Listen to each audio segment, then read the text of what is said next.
Recently, the UK Times held a rapid-fire discussion broadly about gender between infamous Dr. Helen Webberley and famous professional bigot Helen Joyce, with show host Joe Colburn acting as a kind of improvised moderator. Dr. Webberley is maybe not the best champion for the pro-science side. She's considered a disgraced physician among many in the UK since she faced charges for running an illegal clinic at one point. The accusations of wrongdoing were thrown out, but she did end up voluntarily surrendering her license. More precisely, she chose not to renew it, but the whole mess left a stain on her reputation in the public eye. It's worth noting that the Times Radio is practicing that false equivalent style of platforming the legacy media loves so much, where one representative of each side is brought out to fabricate the impression that the two positions are fairly evenly matched. When they do it with climate change deniers, the real difference is approximately 97-1 in favor of the scientific consensus. When they do it with spherical Earth deniers, the real difference is roughly 400-1 in favor of the scientific consensus. And with gender-critical conspiracy theorists, the real difference is upwards of 1,000-1 in favor of the science-backed consensus, because the sheer number of scientific disciplines that would have to be in on the conspiracy that TERFs put forth dwarfs even flat Earth for nuttery in both scope and scale. However, Dr. Webberley is also at a bit of a disadvantage in this discussion because she has to explain complicated concepts fast before someone cuts her off, whereas Joyce has quick propaganda sound bites ready to hurl, and she is one of the most experienced speakers for the pseudoscience groups. Fortunately, we have somewhat less stringent time constraints than the Times Radio and can explore the facts in greater depth as we untangle the rhetoric. Welcome to Factual. If you're new here, my name is Ember, and I'm an intersex woman of transgender experience, a humanist public speaker, and a pro-science advocate. If deconstructing harmful ideologies and pseudoscience are your jam, please take a second to subscribe. And if you enjoy this topic in particular, please hit that like button while you're down there. Maybe even share this video with your red hat relatives that didn't make it past 5th grade biology. Today, I'm joined by Miss BumbleBre from the HiveSci channel, a researcher, a skeptic, and most important for this discussion, a trans journalist. Bree, how are you this lovely evening? I am doing all right. Right now the world is experiencing a big cold snap, and there's snow and ice across the country. Here in the Southwest, we're experiencing rain in the middle. We're in the desert, and it's pouring. So it's weird all over. I don't know how close you've been watching the news, sweetie, but something horrible just happened. So I'm a little shook about the violence that's pouring over in our country. It's quite bad, yes. We have government agents just executing civilians in the street now. It's terrifying. For those of you watching in the future, we're broadcasting on a day when federal agents attacked a group of protesters in one of the largest cities in the US, and the National Guard had to be called out to do something about it. And we're not sure how that all is going to unfold as we are in this moment. So that, scary, makes things interesting. Right. But we're gonna truck forward because this is an important conversation to be had. I knew who Waverly and her husband were, sort of, but I don't know any details about her expertise or anything. So can you break down do you know what her doctorate's in and everything? She used to be a physician. She has an MD degree. She was known for running Gender GP for a while. Apparently, she ran it out of her house when it first started up, which effectively was an illegal operation because she was running an unlicensed clinic because it was out of her home. Gender GP, which I'm not from the UK, so I don't know a whole lot of details, but basically it was alternative healthcare for trans people in the UK, since the National Health Service had waiting lists 8, 9, 10 years long. and people can't wait that long. I know I wouldn't have been able to. Holy shit. So that's not much on detail, but she is an actual MD, even though she had to surrender her, well, she didn't have to surrender her license. She voluntarily chose to give it up, but the whole thing did leave a bit of a stain on her reputation. I'm not quite sure why, but she seems to be making a bit of a resurgence in UK media presence. She did another debate that I may look at another time against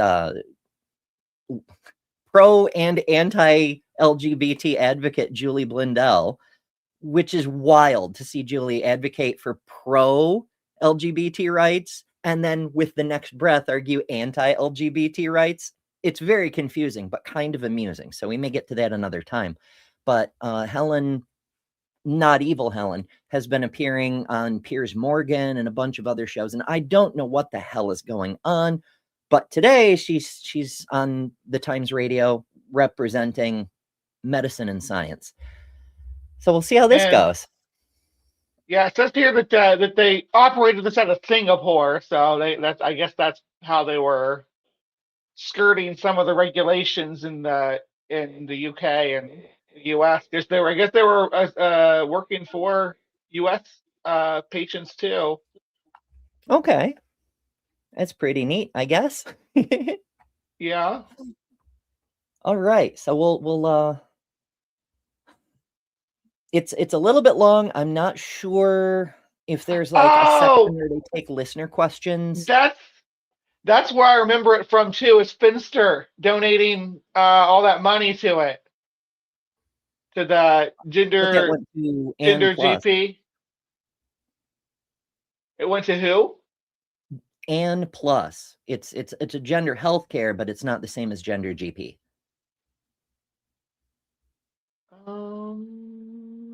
I mean, Finster may have supported gender GP previously, but the recent news about how Finster was like, I built a healthcare system.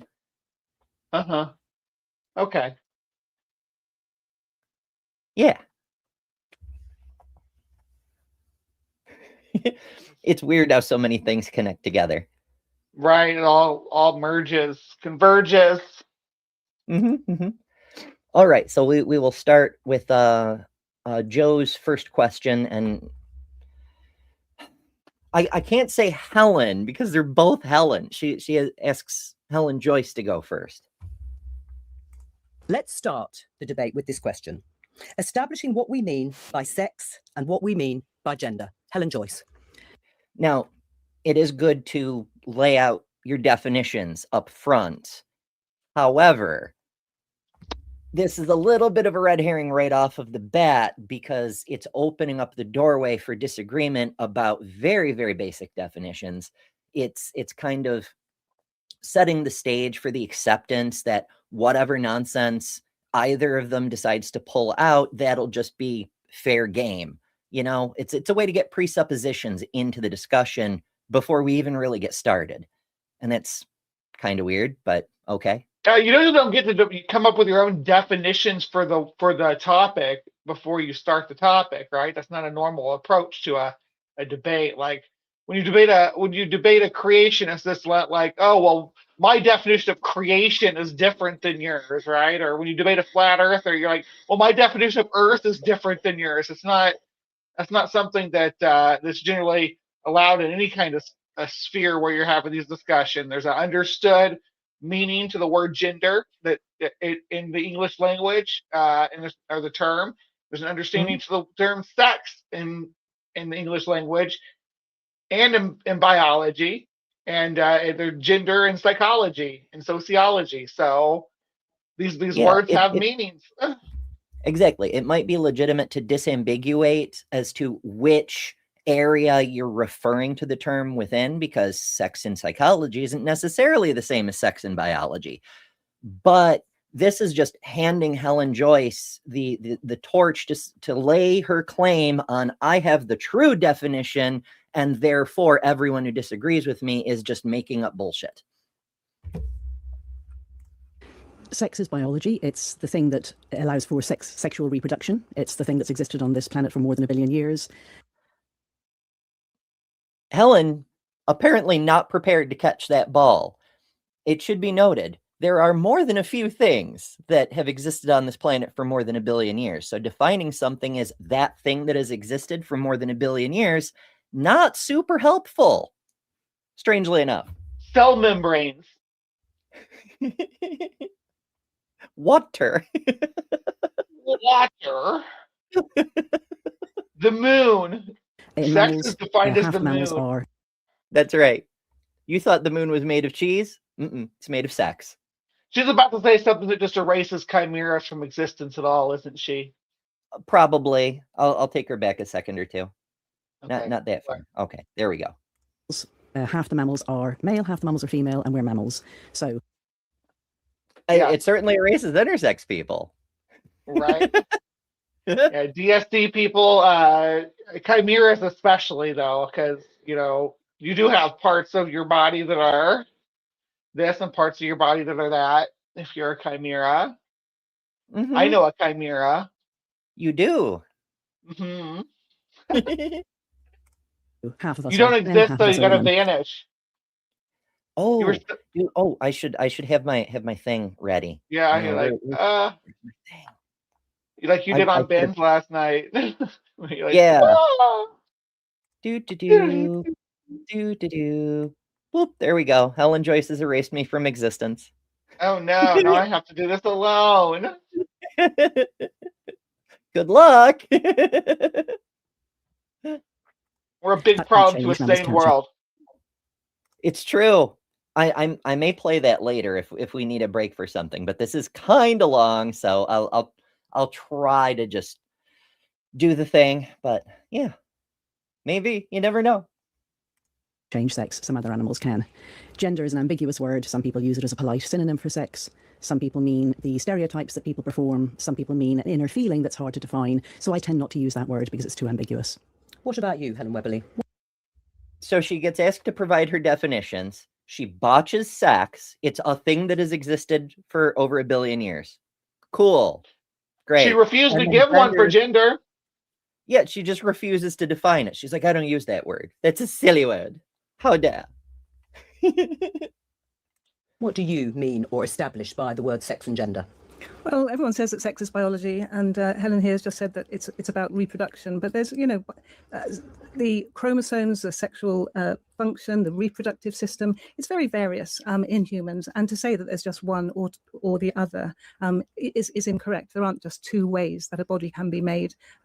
But whereas gender is a deep personal identity of somebody, of how somebody lives their life, how they express themselves, how they see themselves, and that's, as we know, is completely unrelated to their chromosome pattern or their organs, their anatomy. What do you say? I appreciate where Dr. Webberley is coming from, but I really don't like either of those definitions. On sex, it was very imprecise. She was pointing out that Helen's wrong, which is true, but it wasn't a useful definition. And then on gender, she kind of like dodged around the point instead of saying it. Like, gender is not completely separate from sex.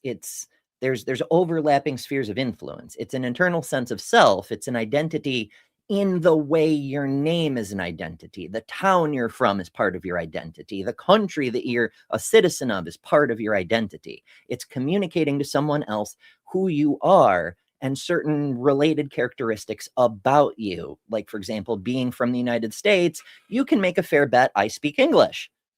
Not necessarily 100% true, but it's likely given that piece of information about my identity.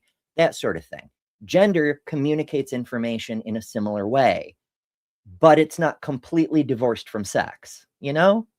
Yeah, it's like psychosocial, I guess, is the best way to categorize it. It exists in this sphere where it covers so many different aspects of your personal identity and perception of yourself, society's idea of your identity and their perception of you. It all overlaps in how you interact with the people around you and the world you're in. It's not so black and white though, as Joyce wants to make it out to be. Yeah, I'm gonna. By the way, I'm gonna call him Joyce and Webberley just so I can keep them straight because they're both Helens. Yeah, I know they're both blonde. They're both like, what are we supposed to do? Well, we have to use last names. Yeah. Technically, they're both doctors, although Webberley is a human doctor and Joyce is a mathematician. But details. Say about that complete distinction that is being made there by Helen Webberley in terms of gender? I mean, first, it's just not true. There are only two sexes. And the reason there are only two sexes is because there are only two gametes. And the gametes are the thing that define the sexes. This is established in... You notice how she's... the tone in her voice, her pitch, her speed has changed. It's a little thing, but she does this. I reviewed Helen several times over the years. Like many people, it's a normal response, but it's a response that people get when they're trying to very quickly talk past something that is very challengeable, because it's not strictly speaking true. And in this case, the gametes thing, she knows damn well it's not true. She got this from Colin Wright. She's had him at her conferences and all that sort of stuff. And even Colin Wright knows this isn't true, and he will talk very quickly to go past it. Your sex is not the gametes you produce, because whether you produce gametes or not, you still have a sex. Gametes are almost irrelevant. And I mean, say almost irrelevant, because if you do have a sex, the odds are very high that if you produce gametes, it will be of that kind. But the causal relationship is the other way around. It's not your gametes that determine your sex. But also, intersex people exist. And they don't call us intersex people because we produce intergametes. There isn't a gamete in between. It's for other reasons and other characteristics that give us that sort of in-between or mixed characteristics status. Fucking Helen. biology. But then this deep inner feeling, if sex is so nebulous, as Helen Webberley says, then how on earth is somebody meant to have this deep inner feeling? Like, what does it mean to feel like a boy or a girl if you don't even know what boy and girl mean? Helen Webberley did not say it was nebulous. Helen Joyce said it was nebulous. But details. I like how Helen Joy was like not allowed in Australia. Helen Joyce was like, they were like, hey, you don't have any professional knowledge. You don't need to be coming here speaking to our, what was it, before their Congress or something like that. One of the legislatures. I'm not sure if it was the national legislature or one of the provinces, but yeah, she wanted to give expert testimony the way they do in the United States, where they'll fly in people who aren't actually experts and let them talk forever so they can justify whatever the hell they've already decided to do beforehand. And Australia was like, but you're not an expert though, so why would we let you testify? I wrote a book on it though. A book, incidentally, which is so chock full of propagandistic bullshit that she outright says it's the Jews behind this. On page 197 of her book. Oh my! When it references or anything. This just sounds like personality to me, or I don't know what it sounds like. It's just not defined. Helen Webberley? Well, it's like, what do you mean by personality? Okay, if it is personality, what's wrong with that? It's how somebody wishes to live their life. It's how somebody sees themselves, so how somebody fits into this world. Stereotypes? Well, why is personality a stereotype? I don't see it as a stereotype. And what do you mean by that? I mean, like, to call it something that's to do with being a boy or a girl. Like, what? I mean, I just don't know what you mean. If a child comes out of the mother, you know, everyone says that's a little boy because that's the body of a little boy. And then at some point that child says that they have a girl gender identity. What does that child mean if girl doesn't mean anything? If girl just means people... Who said girl doesn't mean anything? Well, you did. What? She can't make an argument without putting words in Webberley's mouth. Like, she when did doesn't she say have that? her own case to articulate. It's pretty wild. How do children know what any word means? When children are learning words, learning language, they're also learning the concepts that those words relate to. When, you know, a child says, I want a cookie, how do they know what cookie means? By comparing that to other things that other people have told them are cookies. So when a child says, you know, this person is a little boy, this person is a little girl, and I am whichever they are, that's what they mean, is they're comparing it to similar reference points that other people have told them that is the name of that thing. I'm not that a mathematician would understand that. Because you haven't given us a When did I say definition. that? It's just circular. You've just said it's But a you- deep personal identity. you said- And you said that girls, there are many sexes, sex is varied, it could be chromosomes, it's nothing to do with your biology, You haven't given us something that somebody could talk about as a target for what it might mean to think that you are like a girl. You just have gone around in circles. Well, goodness, I didn't think I had enough words to go around in circles, but there you go. Did Helen just admit to the fact that, did Joyce just admit that Webberley already ran circles around her? Like, Joyce, just because you don't understand doesn't mean it doesn't make sense. It means you don't understand, and you need to ask questions and say, I don't understand. What do you mean by this? Instead of saying, what you're saying doesn't make sense because I don't get it. You know?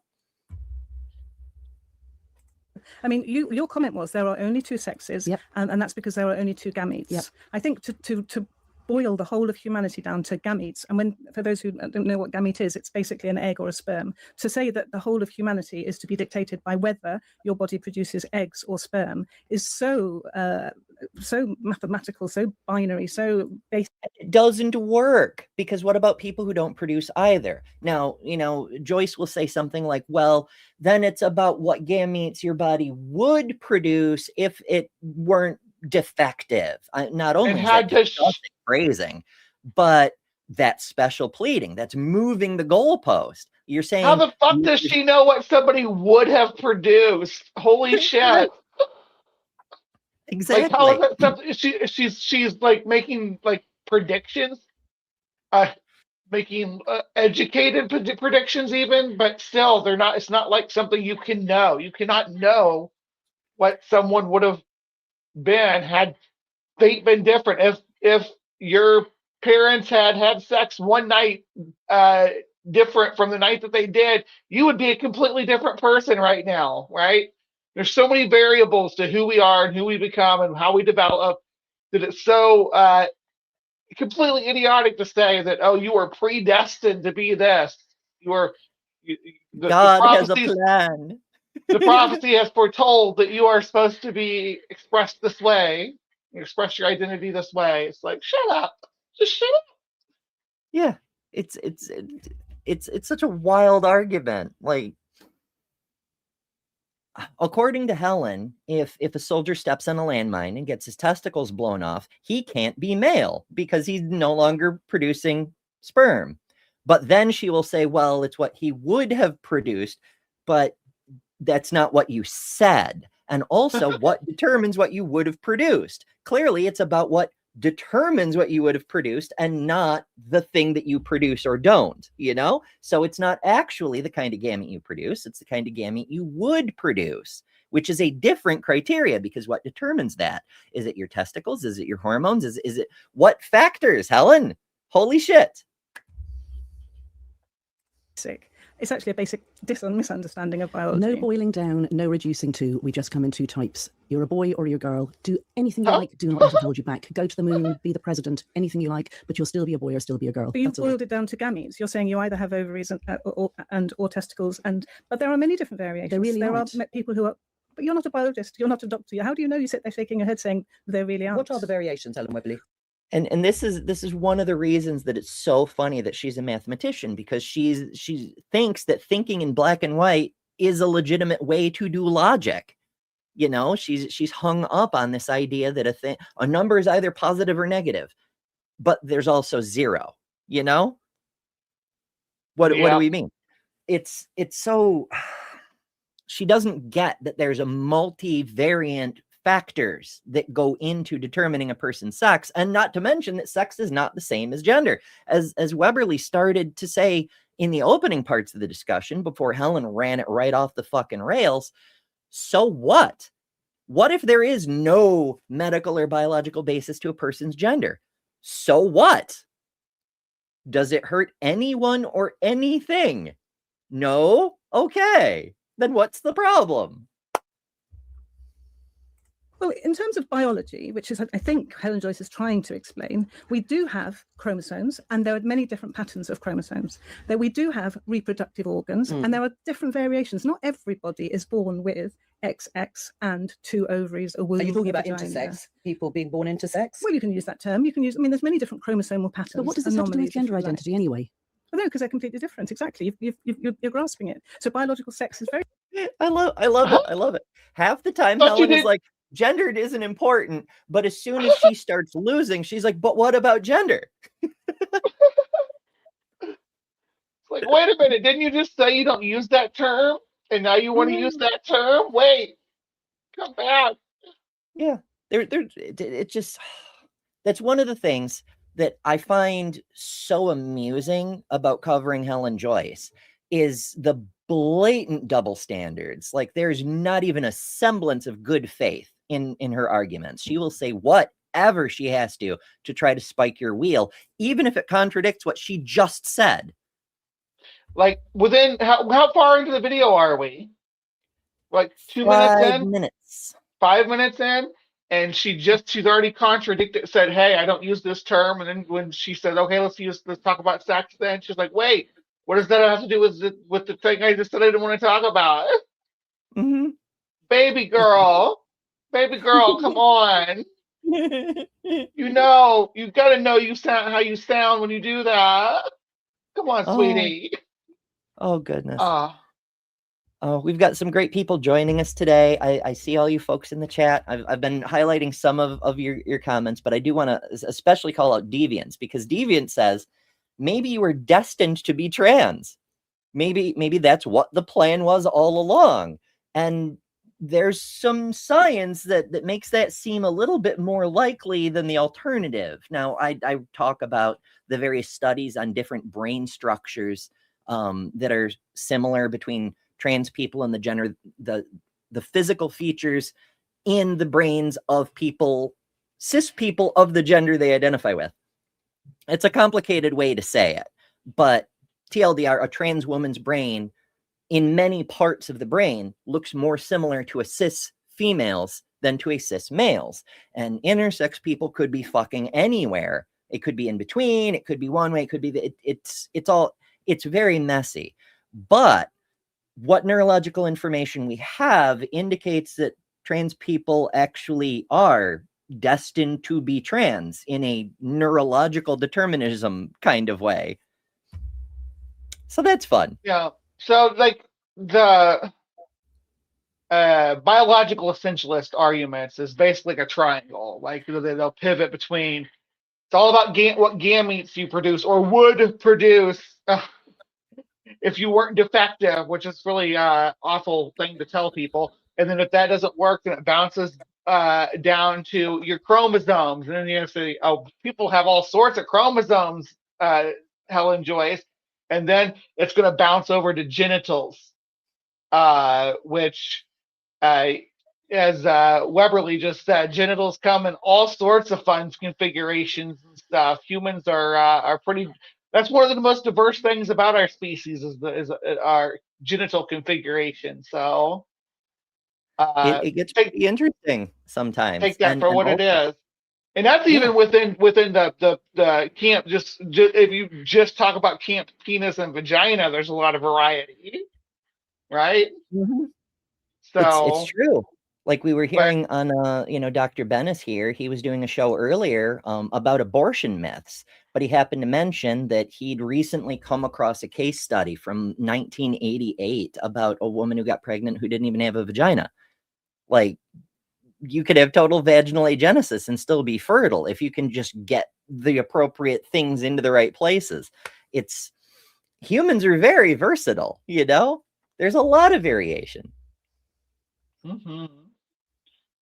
Yeah, different gender identity, absolutely, and one is not dictated by the other. There are two body plans, and there are sometimes anomalies, and they are very rare. But there are only two body plans. Can I see? This is the essentialist argument. There's two body plans, which is why Helen Joyce's body is identical to Helen Webberley's, is identical to Joe Coburn's.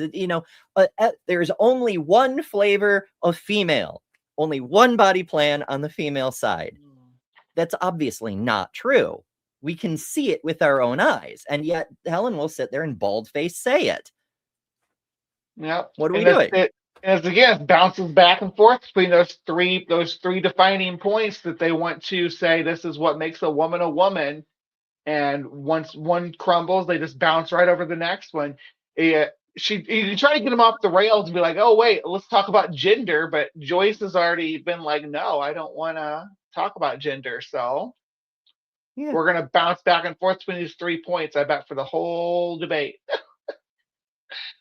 It's a strong possibility, but also on the note of there being two basic body plans and intersex people being a rare anomaly, depending on how you count, you could use a very broad interpretation of intersex, which is to say anyone who has a mixture of characteristics, like as Janice Raymond pointed out, there's a whole bunch of different things that form the constellation of factors we consider when we're trying to evaluate a person's sex objectively. There's hormones, there's gametes, there's bone structure, there's external genitalia, there's gonads, there's a bunch of different things. And if any one of them doesn't fit the appropriate category, that person could be said to be intersex, depending on how liberal you want to be with that definition. Intersex people ourselves tend to be maximally liberal because we don't want a person to feel excluded just because they have, say, Klinefelter syndrome. And they're like, well, I'm basically a male with an anomaly. You're intersex. You're welcome with us if that's what you want. Helen might be a little more exclusive. She might say only ambiguous genitalia counts. But even if that's the case, there's still more of us than people in the state of California. Maybe by percentage, it's a little bit rare, but it's not like rare to the point that it's rare, Isn't it like it's comparable to having like red hair and green eyes? It does depend on how you count.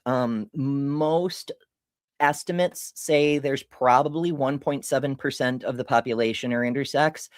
I think that's a low count for a few different reasons. One is that a lot of people have no fucking idea they even are intersex. And so they can't identify. They're just living their lives not knowing that they, perhaps have androgen insensitivity or something. They just don't know. Another thing is there's other genetic conditions that people aren't aware of unless they have a reason to look. For example, being a chimera, where you don't necessarily have an intersex condition from that. A chimera, for anybody who isn't familiar, what I'm talking about is the opposite of twinning. It's when you've got two fraternal twins that fuse together in the womb to create a single baby. And if those twins have different sex chromosome arrangements, you end up with an intersex person.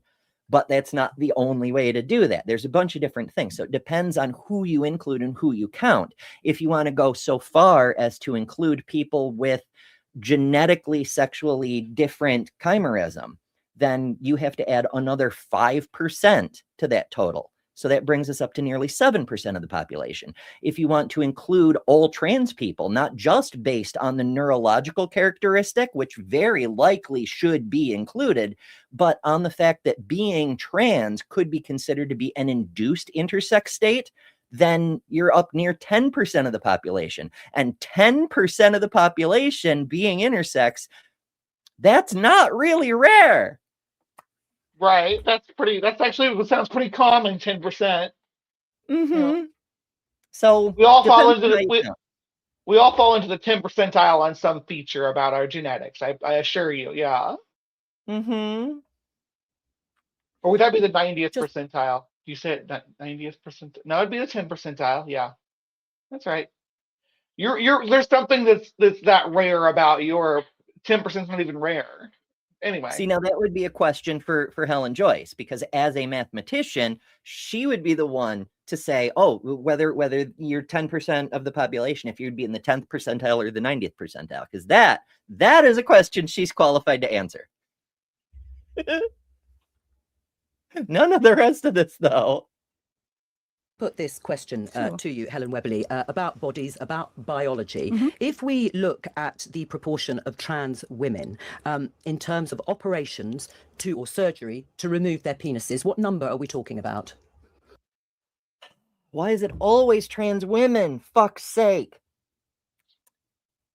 Let's just go. Okay, there's no such thing as trans men. Don't you know that? They don't exist. Right? Fucking hell. Oh, it's always the thing, whatever. there isn't really an operation to remove a penis.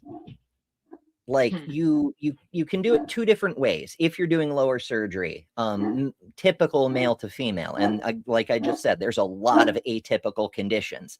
But if you're going in that direction and your situation is typical, your lower surgery might involve an inversion. You're not removing the penis, you're inverting it to create your vaginal canal. Another possibility is if you're not going male to female, but male to neuter, for example, which is a somewhat popular option. In fact, there's a lot of trans women who opt for what's called zero depth, which is there's no canal. And there's a few different reasons people choose that. One is it's a lot faster healing, like a lot faster healing. But I digress. In that case, you remove the erectile tissue, but you keep the organ because that's where all the nerve endings are. So nobody's removing the penis. That literally never happens. What proportion, roughly, of trans women have had that kind of surgery? I don't think we know that data, but when I last looked at that kind of data, I think around about 12% of. I also want to call attention to the fact that the lower third says treating children who are questioning gender while they're actually talking about removing penises. Maybe it's just a producer screw up. Maybe it's completely innocent, but it seems like they took the two hottest buttons and put them together so that a viewer tuning in right now might think that's what they're talking about, cutting the penises off of children, you know? That's how it's presented all the time, or mutilation. They love the term mutilation.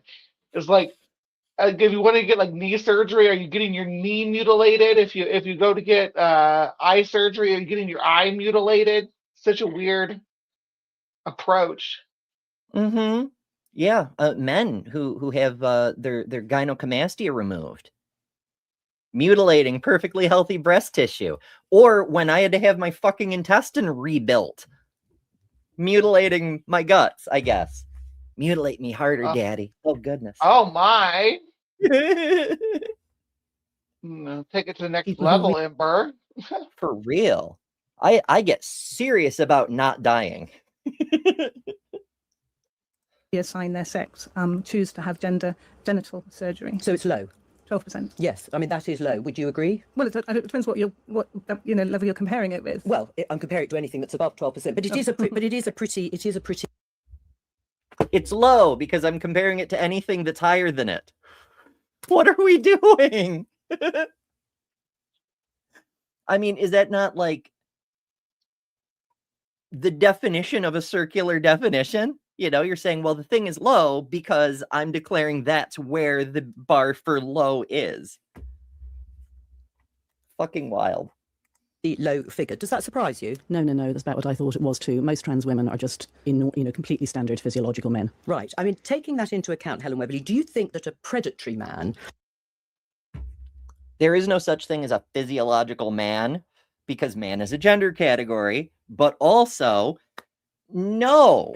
While it's true that only a small portion of trans people ever receive lower surgery, it's not because they don't necessarily want to. It's because of lack of access or the high cost or all these sorts of extraneous things. But also, there are still differences. If you're only on HRT, for example, I guarantee you that has effects on your physiology, including in the adult region, as it were. No trans man is other way around. No trans woman is a standard issue male. Similarly, standard issue male right here. Yeah, with these freaking right? Big ass natural D cups right here. I know, making me feel fucking jealous. Like, holy shit. But yeah, I'm just a standard man. I should have to go into the men's locker room and get my titties out for all the boys. That's what Helen Joyce wants for the future.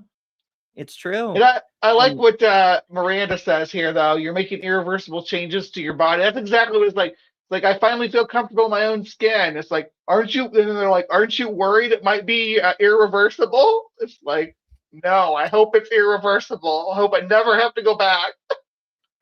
That's sort of the I'm point. finally Yes. me.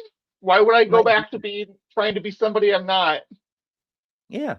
But also going the other direction, trans men, Helen might argue that they're standard issue physiologically female, but that's not true. We have studies, again, studies I reference are linked on my website, betterthanember.com.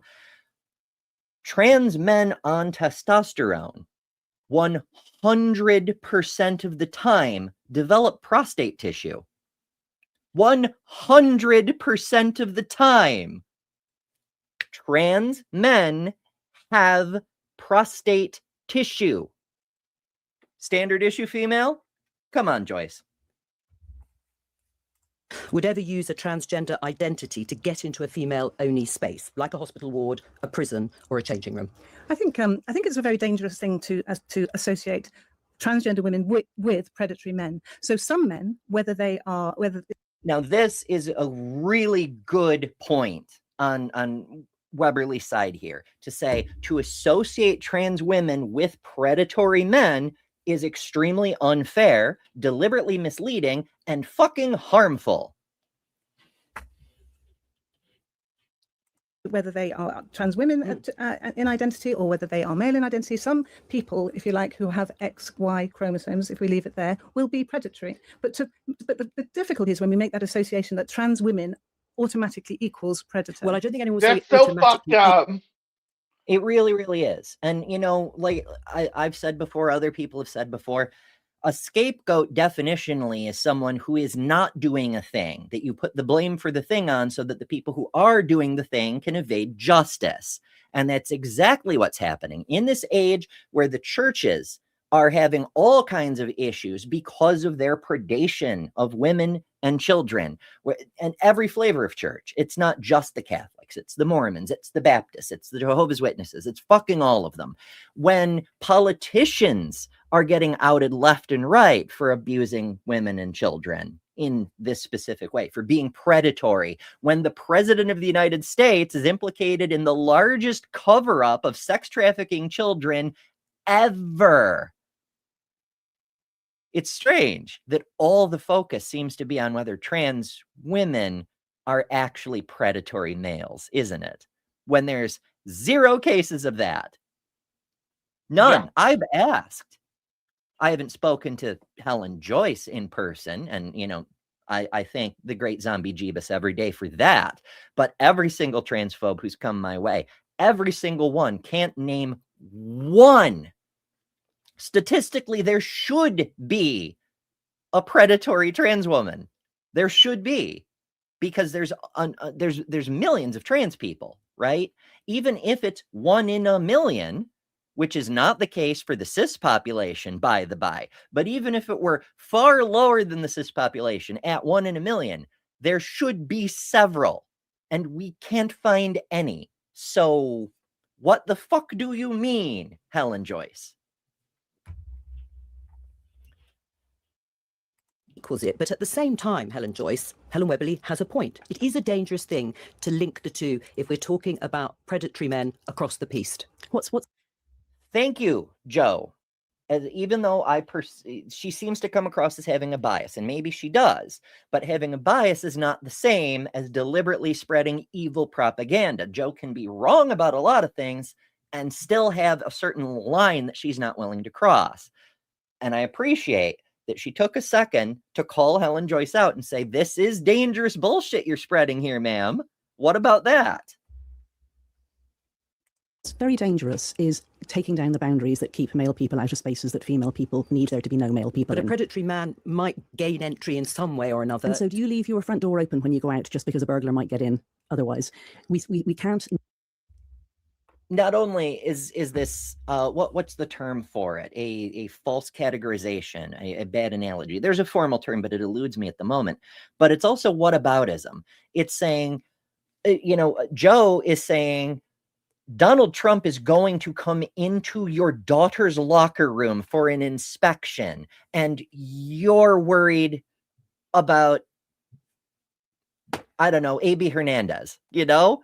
Like, what do you mean? Donald Trump is a threat, is a predatory male and he's just going to walk in. Riley Gaines is a great example. She's running around whining about Leah Thomas when her coach was raping her teammates. She's doing it to protect women, but she's actually deflecting against the actual predatory male who is actually hurting girls. Because they work for the patriarchy. Mm-hmm. That's their whole thing. Yeah, lick the boots as hard as you can, and maybe you'll get abused the least or something. Foolproof. We have systems in order to safeguard. No safeguarding is perfect. We say no male people here, knowing that some men may come in, but the rule is clear cut. It's no men, it's no male people. And when we soften that boundary, we make it easier for bad people to come in. The people who use loopholes are precisely the worst people. I agree. The people who use loopholes are the worst people, which is exactly what Helen is doing. Instead of addressing the argument Joe made, instead of addressing the whole argument in good faith, she's trying to loophole her way out of this by saying, well, what about protecting the women? Never mind the actual threats to women. We have to protect the women, though. It's loopholing. She is being, by her definition, a bad person. I tend to agree. Mm-hmm. Deviant asked a question. I have no idea what the answer is. But okay, Deviant says, question, if a trans woman chooses to have a lower surgery, could they say, choose no canal, then at a later stage go back and create the canal? Or is that a stupid question? It is not a stupid question. You can. There's a couple of different things. First of all, there's several different ways to create a canal. Doing an inversion is just the easiest, but it's not the only way you can do it. In many cases, physicians will recommend you do what's called a peritoneal pull-through, which is when you use abdominal tissue to create the canal. Sometimes that's the first choice option for various reasons pertaining to your physiology or whatever. But if you lose access to the skin that already exists on the surface, then that's a viable second option. You can also do what's called a sigmoid, which is when they take part of your colon to create a canal. I forget what the fourth option is off the top of my head, but there's other ways. So if you pass on inversion and you get a zero depth in the first place, you can create a canal later. And in some cases, those other options have superior outcomes. For example, doing an inversion, you end up with a canal that cannot self-lubricate. Like that's just skin material. It's capable of sweating, but it's not capable of producing wetness. So you can use it and it has built-in nerve endings, but you have to use lube every time. That's not a huge deal. A lot of women have to use lube anyway, especially as you get close to menopause. It can be a thing. So that's not like a game breaker. It's just sort of a pain in the ass. But if you do a sigmoid, that is self-lubricating because those tissues produce moisture. The drawback there is they constantly produce moisture. So you have to have a pad in at all times or you're going to make a mess. Like it doesn't only happen when you're in the mood. It's going all the time, you know? So there's pluses and minuses with each. But to your specific question, you can have a canal made later if you don't do it initially. So we have to be very clear, and that's no male people. The people who use loopholes are the worst people. If you have a loophole, bad people go through it. Do you think there should be those protections there? Yeah, if you have a loophole, bad people go through it. Like Donald Trump, for instance, because while Helen Joyce is focused so much on Leah Thomas, she's holding the door open for Donald Trump. And to reduce and minimize the risk that somebody might ever use or abuse, as you say, you don't want it equated with transgender or being a trans woman, that they should be minimized when it comes to sharing those spaces. Well, I think what Helen said was that no male should enter a female space. And I think we solved the argument because transgender women are female. They are female. And, you know, biologic. This is another contentious point. Most trans activists would not say that trans women are female. Sometimes that they avoid making that claim for debate reasons, because then you end up having to try to justify part of your fucking biology to someone in an argument, which is not something a lot of people want Phenotypically to do. female is probably okay to say that most trans women are phenotypically female. Some aren't. Some have not medically transitioned in any way, and they're not phenotypically female. But if you've undergone for a certain time period, gender affirming care procedures, hormones, puberty blockers if you're a minor, but hormone blockers, things like that, then yeah, it does change your phenotype. As you can see with the lady sitting in front of you, we've gone through physical changes since we've transitioned. Anyway. Absolutely. I just want to point out that while it's fine for Dr. Webberley to say a trans woman, I don't even want to say all trans women, because trans women who only transition socially don't have any phenotypic changes at all, But that's not a thing that a trans person will typically try to argue. It's fine for her to say as a physician, but it is a contentious topic and it can be debated. She's got grounds to stand on to say it legitimately, but it's definitely not a for sure thing. And a lot of trans people would not go that far. So I'm, just throwing that out. So don't try to use Dr. Webberley's words against a trans advocate, for example. It's not going to go well. Male, Helen Joyce would say. She might say, but the Equality And Act... many people would. Well, if I might just go back to the Equality Act. The Equality Act protects two characteristics. It protects sex, and it also protects gender reassignment. And gender reassignment in the Equality Act is reassigning your sex. That's what the definition is. But you have just said it's a very, well, I said it was a low figure, but you said it's only around 12% who have that sort of surgery. Which doesn't change your sex anyway. Excuse me. The surgery is unrelated to that. In the Equality Act, your gender reassignment, you don't have to have surgery.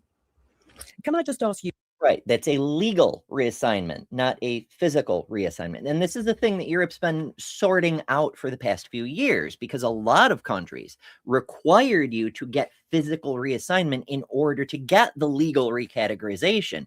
But your legal status doesn't necessarily have to match your physical body, and requiring people to get a surgery, in fact, requiring people to effectively be sterilized in order to get legal recognition, is a war crime. And so a lot of countries have been removing that requirement because they realize that's kind of a horrible thing to do.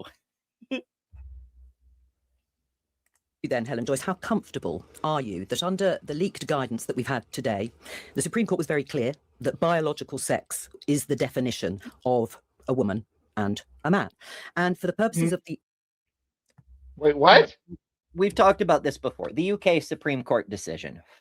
They did not define what they mean by biological sex or biology. They just used the term biological sex based on their ruling. And it's so stupid, and it's been talked about to death. But TLDR, for the purposes of today's discussion, according to the Supreme Court's ruling, a person whose biology has been changed meets the criteria of being the biological sex with which they identify. Equality Act, in that sense, we can talk about protected characteristics later on, but in terms of the Equality Act, the leaked document implies that there will be transgender people who have lived in their acquired gender, perhaps for decades. They could be confronted and questioned about their sex. That's undignified and intrusive, isn't it? What's undignified and intrusive is coming into More whataboutism.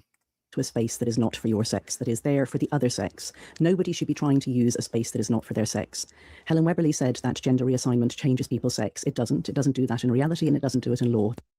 What do you mean by sex? That's why Joe asked you to define your terms in the first place. You dodged the damn question. Because it does change your sex. If you have a sex change surgery, it changes primary sexual characteristics. What do you mean it doesn't change your sex? Sure, it doesn't change your DNA, but that's not what you said, Helen. You said it was gametes. And even if you hold that, yes, it's true, a trans person doesn't produce the gametes of the other sex after surgery, they do no longer produce the gametes of the sex they were born with, which means their sex has changed, according to you, Helen. They're separate characteristics. The Supreme Court was very clear on that. So a trans woman is a man for the purposes of the Equality Act and in reality. And we can all tell who the men and the women are by using our eyes and... She's conflating terms deliberately to be provocative. Did she just do the we can always tell? Is that... She may have slipped that in too. I was more focused on the conflation of man with male and woman with female, which she does on purpose, but that's not how that actually works. A trans woman is not a man for the purposes of the Equalities Act. For certain components of the Equalities Act, according to the Supreme Court ruling, a trans woman might be considered male, but not a man, and vice versa for trans men. And also, I just want to point out that 10 minutes in, she's effectively forgotten that non-binary people fucking exist. Which, you know, I mean, it varies by generation, depending on how comfortable people are with concepts of gender as they grow up. There's a lot more non-binary people in younger generations than older ones.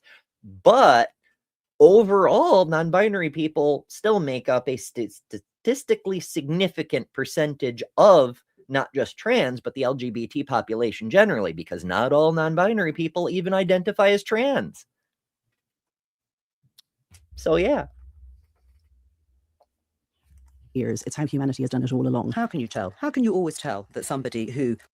She did say you can always tell, but also worth noting, not how humanity's done it all along. It's only been a thing since the late 1700s at best. Reference for that on the website too. What's that, Brie? That's so ridiculous. People still make that claim. Oh, I can always tell. Like, people don't clock me when I go out in public and aren't like, hey, you're a trans woman and shit like that. There's like, most people don't pay attention at all. If you're in their periphery and you're not like jumping up in their face, they don't even register you as anything. Someone really has to like make an effort to, I don't know. Well, and I'm not saying that all people have to conform to what the expectations are socially either, but like, it doesn't freaking matter. These are not things that are rigid in our society, and they never have been. Stop trying to make them rigid because it's stupid. We're we can always tell species. It's an excuse to hurt women, is what it is. It's saying you look like a man to me. It's a way to say you're not woman enough, so I'm going to investigate you. I have the right to investigate you because to me, you don't look womanly enough. And it's always cis women who get harassed this way. It's always tall cis women or women with PCOS, so they have a little bit of facial hair or whatever. I learned relatively early on that every single characteristic about myself that causes dysphoria, I know a cis woman who has much more pronounced than I do. Every single one. I know cis with big fucking beards. They have to shave twice a day. I know cis women with big fucking brow ridges and high hairlines. One of the most beautiful women I know has total alopecia. She wears wigs all the time because she has no hair. Like every single thing a cis woman has. So what do you mean you can always tell? Right, and it's about trying to socially coerce women into cis women specifically into presenting themselves as feminine as possible in order to avoid being harassed in public, right? Because it's not going to be me that gets harassed or Ember that gets harassed walking into the women's bathroom. It's going to be the woman who dresses like a tomboy or something along those lines. It's going to be the woman with short hair. Or the butch lesbians. You know, we've seen that several times in the news. Butch lesbians getting harassed. It's, I mean, you can't live in a world where trans women are winning beauty queen competitions and say you can always tell. The fuck do you mean? Like, if they're more womanly than the cis women, they're fucking women. What do you mean? what is it that you can always tell? What is the feature that you're looking at when you can always tell? Indeed. Because like you're not checking their gametes, that's for damn sure. So what are you seeing? Does Helen have a certain extrasensory perception that the rest of us don't have? And how does she confirm it? How does she confirm if she's not like, okay, I believe that you're a trans woman. Let me check your gametes. Is that how she does it? Let me do a karyotype test on you, and then she confirms that she can always tell that has 100% accuracy. So I just don't believe that. I don't believe anybody does. No, even the people who legitimately do believe that's how that works, they're still suffering from the Texas sharpshooter fallacy, which is to say they're counting the hits and ignoring the misses. They're seeing the clockable trans people, and I'm not, I feel very clocky sometimes myself. I don't think people should be harassed just because they don't pass as well as they might like to. That's just being cruel. But they see the clocky people and they assume they're trans and they assume they're right and that they can always tell. They don't notice the people who pass. And half the time, the people they clock are cis. More than half. No. I use colloquially. Most of the time, the people that they clock, that they think they've, and if you don't believe it, there are so many transvestigation boards and pages out there that you can go to and see how ridiculous these people are. Margot Robbie is a trans woman. Taylor Swift's a trans woman. They think Dylan Mulvaney is a double flipper. That's what they call it. It's conspiracy theory nonsense. People like that have children, like Jamie Lee Curtis. They're still like, oh no, trans woman. It's crazy. It's irrational. Michelle Obama has 2 children. No, she's trans. They think she's trans. It's ridiculous. It's all conspiracy. Yeah, that's the nature of a conspiracy theory. And while it's so easy to, hand wave the transvestigators and be like, well, they're the outer fringes, they're a little bit loony, just like the flat earthers do with the people who are out there being like, you can't see curvature. It's easy to take the extreme people and say, well, they're loony, but I'm the reasonable one. Honey, you're still a flat earther. You're still batshit crazy, even if you're not that extreme about it, Right. It's like comparing a old Earth creationist to a young Earth creationist. You're still a creationist, right? Whether you're a transvestigator who thinks every celebrity is a trans person, or you're Helen Joyce who thinks that that there should be some kind of genital inspection station outside bathrooms or something. I don't know.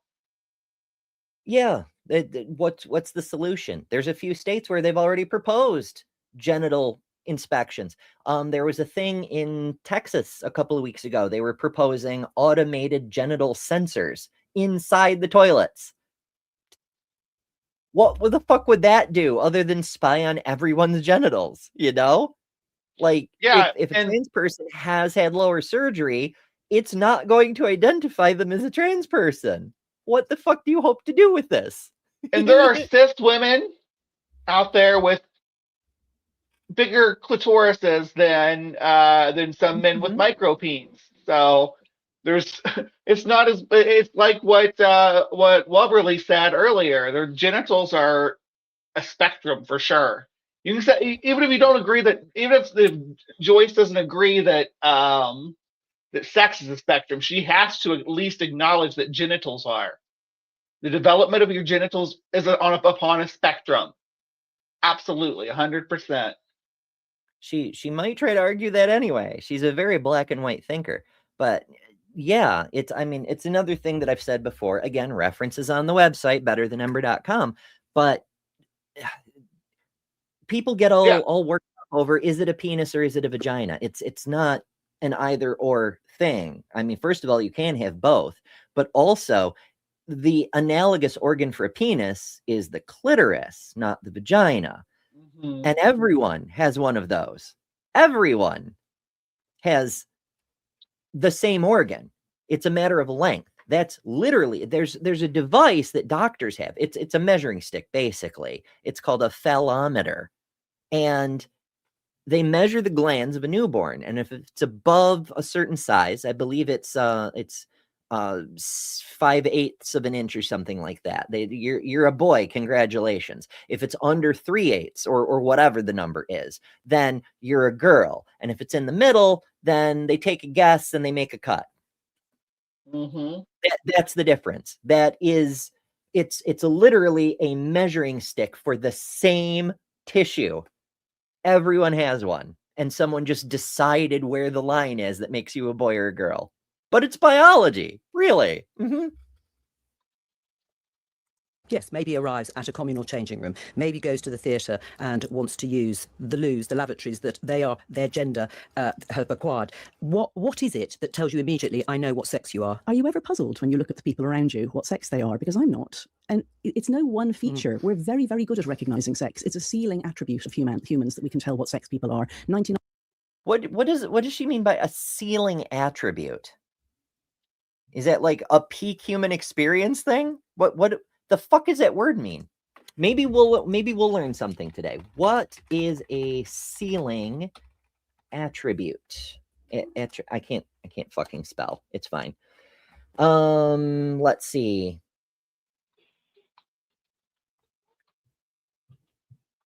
Okay, floor and ceiling functions. Similarly, a ceiling function maps x to the least integer greater than or equal to x. It sounds mathy. That would be right up Helen's alley, but that's a ceiling function, not a ceiling attribute. Like, does she mean an ability? I don't know. It's very unclear. If any of you in the chat know what the fuck Helen is talking about, Helen Joyce is talking about, do let me know. Meanwhile, Beheaded Kamikaze asks, wait, what do you mean they make a cut? I'm so glad you asked. So, despite what they say about how trans people involve mutilating children, it's actually standard practice for cis people to mutilate children, specifically infants, but not always. If a newborn shows ambiguous characteristics, shall we say, the doctor looks to say, am I going to assign this baby male at birth, or am I going to assign this baby female at birth? And he sees ambiguous characteristics, then the doctor may consult the parents and say, your baby is ambiguous. Do you want this baby to be a boy or a girl? Or he may not even consult the parents, but whether he consults them or not, he does a surgery on the newborn to make their genitals fit what people perceive to be one of the two exclusive options. These happen more often than you might think. One hospital in Connecticut, we don't keep strict statistics on this, but one hospital in Connecticut found that it was happening in 1 in 200 live births. That's 0.5%, but that's still 1 in 200. Every 200th baby was being mutilated without, they're a newborn. We're making permanent changes to a baby's physiology. And then you get to the Reamer case, which people often cite, but this shit's still going on right now. It's still happening. They're still taking that newborn baby and going, let me see. I'm going to change this to fit the standard. I don't know. The Reimer case is a little bit different because David Reimer, he didn't have ambiguous genitals. That was a result of circumcision, which is a whole other situation of infant genital mutilation. But it's along the same lines. It's we're gonna alter your genitals, and then we're gonna raise you the way we've decided, and you don't get a vote in who you are. But it's biological. And yes, I do appreciate you asking, Kamikaze, because it is horrific. It's a thing that I found out later in life was done to me, and I'm extremely pissed about that. Like, I cannot properly convey how furious I still am about that. I want to be clear with you, Ember. Despite whatever you've heard, I had nothing to do with it. I was not involved at all. I promise, babe. I wouldn't do that to you. I was circumcised against my will. There goes, like, you lose a lot of your You have any nerve endings when they do that to you? Yeah, Like 30 to when we 40% talk of your neurons. when we talk about this, the trouble with people getting like bottom surgery who've been on puberty blockers and stuff. There's a lot of people that will cite specific cases like, oh, if you're, you know, you don't have enough to work with, circumcising your baby gives you not enough to work with. You take that, they take a lot of skin when they remove your foreskin, and it's a lot of skin that would have sexual tissue that would allow you to enjoy sex. So if you've been circumcised, you are not enjoying sexual gratification to the standard that you would if you hadn't. So these people get all bent out of shape about trans people losing out on sexual functions in some capacity, but they've been circumcising babies and removing the clitoris completely from girls in certain parts of the world, so that they can't enjoy it at all. Maybe focus on that if that's your real concern. For real. And we know that information in two different ways. The first is we've counted the neurons in the gland's tissue and surrounding region, and we found that a clitoris has about the same number of neurons as an intact penis, but one that's been circumcised is missing 30 to 40% of the neurons because they've been cut off, literally, or burned off if you're doing the chemical thing, whatever the case may be. The other is not everyone is actually circumcised as an infant. There are a large number of people who get circumcisions as adults for various reasons. Often it's religious conversion related, but it could be something else as well. And out of those, a huge number report a significant drop in sensation in that region, because that's what happens when your nerves get cut off. Now, there have been surveys done, people who were circumcised as infants or weren't and wish it were the other way. And it's something like a 16-to-1 ratio. But of course, they don't have counterfactuals to work with. They also ask people who are circumcised as adults or not. And it turns out no one who is not circumcised wishes they were. They may have like passing interest about what it would be like if they had been circumcised so their penis looked like the guys in the pornos, because sometimes you run into issues with that. There's so many circumcised penises out there that when people see one that isn't, they're like, what the hell do I do with this? But also, going the other direction, it's almost 100% regret. You know, we make such a big deal out of there being not even a 1% regret rate for transgender surgery, but circumcision in adults has a nearly 100% regret rate. Maybe we should ban that one. Perhaps. I don't know. Right. But it's also not just nerve endings. The part that's removed, the foreskin, it's not just the foreskin. It's also the protective tissue, what would be the hood in a clitoris. It produces a kind of mucus, a kind of lubricant. It doesn't just affect your nerve endings. It protects the tissue. It protects it against abrasion. It helps with sexual function. It helps keep the area clean and free from infection. We're removing a lot of functional tissue. Not you were able to just self-lubricate before you had a circumcision, is what I'm understanding. That yes. You also lose your ability to self-lubricate. Fucking hell.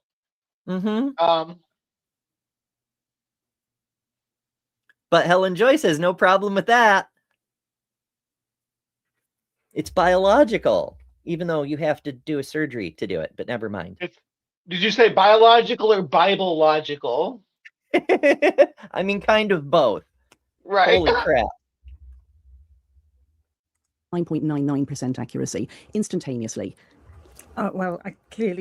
And that's just not true. Helen's she's used that number before, but that's not an actual number. It's just a thing that people say because it sounds like it's super precise, but it's not. She's basically just saying, my vibes think I'm usually right. Right. But like we've seen the game shows where they do that, where they'll have a drag queen and 3 cis women or whatever, not even a trans woman, just a drag queen, and people can't pick out the one that's actually the drag queen that and that's the person who's not gone on hormones or anything. There's entire game show setups about that. Or if you go look at what I call lady boys in Thailand and stuff like that. That yeah, right. You can always tell. Sure, pal. Mm-hmm. I mean, I hell, hear that. Finster has talked about how she completely passes until she speaks. And then people get confused because trans people are uncommon, right? To the degree that when people encounter a young woman who has a deep voice, they tend to assume they've met a young woman with a deep voice, not a femboy, as Finster used to identify. You know? And nothing wrong with femboys. I love my love femboys. Live your life. Live the best way that you see fit to be yourself. Hell yeah.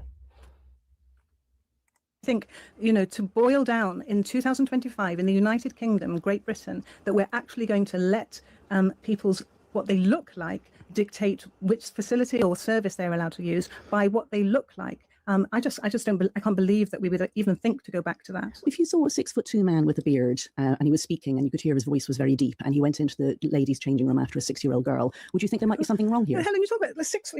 You're arguing. She's citing a hypothetical that isn't real. She's just making shit up. If you saw this thing, this is no different from when the Christian apologist is like, well, if a meteor landed on your front lawn with the word saying made by God on it, wouldn't you be convinced? But that's not happening. There's no instance of that ever happening. What the fuck are you talking about? My approach to this is, what if that guy goes into the bathroom after a 6-year-old little boy? This isn't. If the issue is an adult who might be predatory, preying on children who could easily fall victim to a predator just regardless of their gender or sex, then the issue seems to be in separating adults from children at that point, and not separating what they would call biological males from biological females. Right. It's be focusing on the actual problem and not the distraction, which again, like even Joe said earlier on, if you're mad about predatory men, then do something about predatory men like Donald Trump or Riley Gaines's coach, and not trans women, because scapegoating trans women is taking your attention away from the predatory men. Your confusion does not make anyone safer. And it's worth noting that Helen is a professional bigot. She's a professional misogynist. She's some director, social media outreach person, whatever, at an organization called Sex Matters, which is funded by the Heritage Foundation and other right-wing billionaire organizations. She is literally a toady for the far right, who are working to enact a theocracy. But never mind that. So always, it's got to be over 6 foot. No, it's got to be. I'm giving you a specific example. And I'm answering. And it's got to go in after a 6-year-old girl, and it's a man. But yes or no? I haven't finished. Let me finish. The thing is, we're talking. And you call him a man. Men don't go into female spaces. Sometimes women do, and transgender women are women, and they go into female spaces. And the fact that you portray this 6-foot man, over 6 foot, going in after a girl, all the image you want to give is this man is so dangerous. I don't think that we in this. Wait, I'm sorry. Yeah, what Webberley's pointing at is that Helen is creating a hypothetical that's designed to appeal to emotion, not to anything rational or that actually happens. There is a 6'2" who goes into women's rooms after little girls. His name is Donald Trump. What are we doing here? According to Donald, he's 6'2" anyway. Right. That's the thing too. It's like, if we were seeing this situation and it was like overwhelmingly trans people doing this, it wouldn't be a sticking point. It'd be like, yeah, there's a problem here. But it's not. We don't see trans women being the ones that are predatory, and that's just not how it seems to pan out. And we have a whole board up in our the transposition Discord about it's called the board's called Not a Drag Queen, but it's about who the majority of the people that are being predatory like this are. And I assume you all already know that it's a lot of pastors, police officers, school teachers, those kind of individual coaches, things like that. People who have access to a lot of children and spend a lot of time alone with them. That's it's always the number one person that's preying on children is somebody in their own family. It's not a drag queen that was in the next stall at McDonald's. I'm sorry, it's not. Yeah, so this is it's straight up an appeal to emotion, and Webberley's calling it out because it's not based on reality, but also it's a deliberately misleading debate tactic. It is a fallacy. It is a mistaken reasoning, but Joyce is using it on purpose. It's not a mistaken reasoning. It's a rhetorical tactic meant to dishonestly misdirect the audience. And so Webberley is absolutely right to call it out. There's a lot to this. We're unpacking it as we go, but there is a lot to cover here. In our society should be portraying men as automatically dangerous. But what is your answer to the specific? Just for argument's sake, if you saw that scenario, what would you be thinking, Helen Webberley? If I saw a 6-foot man going into a female, don't worry too much about the height, but yes, a bloke, a big someone man, you can really tell is clearly male. What would be going through your mind? You're answering. If that is a transgender female, they have the right to go in whatever they look like. We can't be the looking police. We can't say excuse. Right, because if Brie or I goes into a woman's room, no one bats a fucking eye. Not ever. But that's not always true for women. And I don't just mean trans women. Like we were discussing earlier, there's a lot of clocky cis women. Where should those women go, Helen Joyce? Should women who just look too manly have to go to the men's room? And who decides what the standard is on that? Is it a certain amount of facial hair? Is it they measure the width of your shoulders versus what is it the transvestigators do? P-quotient or something like that? I have no idea. Yeah, there's the Q angle. Q angle, that's what they're all about. The good old Q angle of how you walk. Which I'll tell you what, I walk more feminine than most of the women I know, which is it's just natural. I used to get made fun of how I walked when I was a kid because of it. Like, you walk like a girl. So I don't know. I mean, there's something to that. It's that's a side discussion. But really, where are women supposed to go, right? Like, if you're going to segregate spaces, and to be clear, I'm a pro unisex person. I don't think grown adults should need separate space. Like, you're under more threat from the people you're with, but whatever. If you do have segregated spaces and you put vulnerable people into spaces with men, more often than not, nothing will happen. But there is a non-zero chance, and depending on which part of the country you're in or which country you happen to be in, the chance changes. We've reviewed videos on this channel, on transpositions, and other various places of a woman being alone with multiple men, not even in a changing room situation, in the middle of the lobby of a business, and the men decide to just start beating on the woman, not sexually assaulting her, not raping her, just beating her up because they can, and no one will stop them. So where the fuck are the women supposed to go that you don't like the look of, Helen Joyce? And to be clear, there's a whole nother pushback from the other direction where a man that even looks gay. I showed this on my channel the other day. There was a guy, he was just fabulous, a fabulous gay guy who had his makeup done. Clearly a man wearing a blazer. It was open, has belly button pierced and stuff like that. And the men, the small group of men in the bathroom, in the public bathroom, threw a fit about him coming in there and told him he needed to go to the women's room, that he made them uncomfortable with the way he looked. Mm-hmm. And That's a big difference. This is why gender roles matter, at least in societies where they're so ubiquitous, right? Because women tend to be more accepting. There's a few freaks like Helen Joyce who are super exclusive, 3 or 4 of them for every 10,000 people. But women tend to be more accepting. They're like, oh, honey, come in. Let me help you with your makeup. You have lovely shoes, this sort of thing.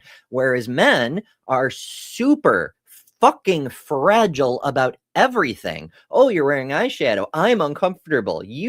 I want to beat you up. I want to punch you in the face. I want to hurt you physically because you threaten my sexuality. Right, especially if they're attracted to you. If they think you're pretty and you walk in there and they realize that you're a drag queen or a trans person or just a femboy even, and you make them feel that they're mad at you because of their attraction. All right, they're like, oh, this person made me feel this way, and now I'm mad at them because if they didn't dress this way or wear that outfit, I wouldn't feel this way. And I think a lot more people in the world actually would be more bi or pansexual if there wasn't a social stigma like that in place. But I digress. That kind of shit's taught, not natural. Someone's been taught to say, hey, if you see someone who doesn't, whose gender expression doesn't line up with how you think that it should for their gender, you need to be mad at that person. You need to find that disgusting or whatever. Because, like I said a million times, I like a cute twink in feminine clothes, a nice femboy. It's adorable to me. Absolutely. I mean, they're pretty. They're soft. They're not threatening. It's all wonderful things. And often their eyeshadow is better than mine, and then I have to hate them and be jealous. But like a great example is the pants versus dress thing, right? Like when women were first starting to get access to pants, other women, there were a few like Helen Joyce that are like, you're defying gender norms, rawr. But most women were like, yes, get it, girl. Fuck the patriarchy. Whereas on the other hand, men in dresses get a lot of hate from other men. I'm going to beat you up because you're wearing a dress? What? You gotta man up, gotta man up. They're gonna take your man card away. Yeah. You don't look female enough to go into my toilet. It's just an awful place to be. I mean, where are trans women? That phrasing, that my toilet, in the toilet with me, because I have ownership of this public place. I don't know. I'm vetting you. I own this public space and decide who deserves to be in here or not based on whether I think they look like they belong here. Yeah. It's like it's a public space. I have as much right to it as Helen Joyce does.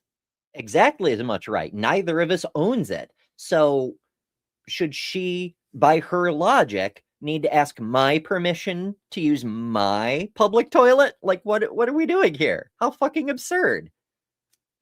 It hurts the damn head. But it makes me think of how so many of the biggest transphobes are more than a little bit egg-shaped, if you know what I mean. I'm speaking of the author person who likes to write under male names, who has said more than once that if she'd been born later, when more information about trans people was more well known, she would have transitioned. For example, I don't know.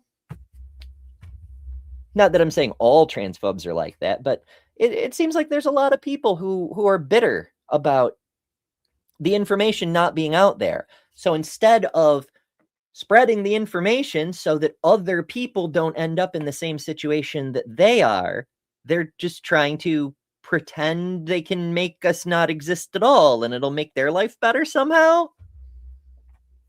I don't even know what it's supposed to fix. What problem is it supposed to fix when there's no problem? And we've been doing it for people. Trans women have been using their correct bathroom for decades at least, and no one said a damn thing until they lost the wedge issue on gay marriage. Mm-hmm. It's awfully damn telling that nobody made a big stink about trans people until they lost a Supreme Court case, Obergefell, which was the gay marriage case. As soon as they no longer had anything they could try to make a big deal out of gay people over, they needed a new issue. And suddenly trans became a thing. Like it's not like nobody'd heard about trans people, right? Like Laverne Cox was on the cover of Time magazine in 2012. Trans people were known and were largely celebrated. Sure, there were a few right-wing reactionaries who were like, this is weird and different and I don't like it and it's probably of the devil. But most people were like, this is really cool. We're finally seeing a minority emerge that doesn't need to die in record numbers before they have rights. Like we're as advanced enough as a society, we can just acknowledge there is a different kind of way to be human, and we don't need to kill people over it. But then the Republicans needed a new wedge issue, and suddenly everyone on the right lost their fucking minds. We've been in sports for decades. We've been in the correct bathrooms and changing areas for over 100 years. Remember, the first trans people to gain access to pharmaceutical HRT, not the first HRT, but the highest quality and safest and most reliable HRT, was in 1920. And that HRT wasn't designed for trans people either. It was for cis people, to help people who needed hormonal regulation, or young men who had gotten their testicles blown off in the war and needed synthetic testosterone so they could continue to have good bone health, for instance. Every bit of trans healthcare was invented for cis people and has been around for quite a while. And they'll be like, you don't need to be doing these experimental treatments. It's like these at least the hormonal stuff. It's older than Tylenol. All right. Literally, yes. We've been doing gender affirming care with hormones since I want to say the early 19th century. Well, it depends on how you count. Synthetic pharmaceutical grade hormones first became commercially available in 1920. There were instances of them being used in a non-commercial sense before then. But yeah, the commercial stuff was 1920. But before the pharmaceutical stuff, well, methods vary across time and culture, but we have strong evidence that there were trans people on HRT 5,000 years ago. We're literally older than history. No. I know, like the age of enlightenment, they started at least with a lot of animal testing and stuff that was done back then. I mean, we were all about trying to understand how humans work and how to make things change in phenotypes to express differently, and what causes phenotypes to express differently, like the bearded lady that you'd see at the circus back in those days. Like, oh, what caused that? What are the reasons behind these different conditions and stuff? What causes that? Why do these frogs change sex when they're exposed to this chemical? That a good example of that is like that time frame is also when they realized that you could use a frog as a pregnancy test. Really? You pee on a frog. Yeah, you pee on a frog, and if it lays eggs or something, it means that you're pregnant. Oh, I think I recall hearing about that at one. Like a bunch of us were like laying out old weird pregnancy tests that somebody mentioned that there was like a barley test or something where if you pee on the weed and it turns a certain color, it only had like a 1/3 chance of being right, but it had a chance of being right. Yeah, there's I'm looking to see how accurate they were. That can be. 93% accuracy to over 99% accuracy with the African clawed frog. It's a pretty accurate frog.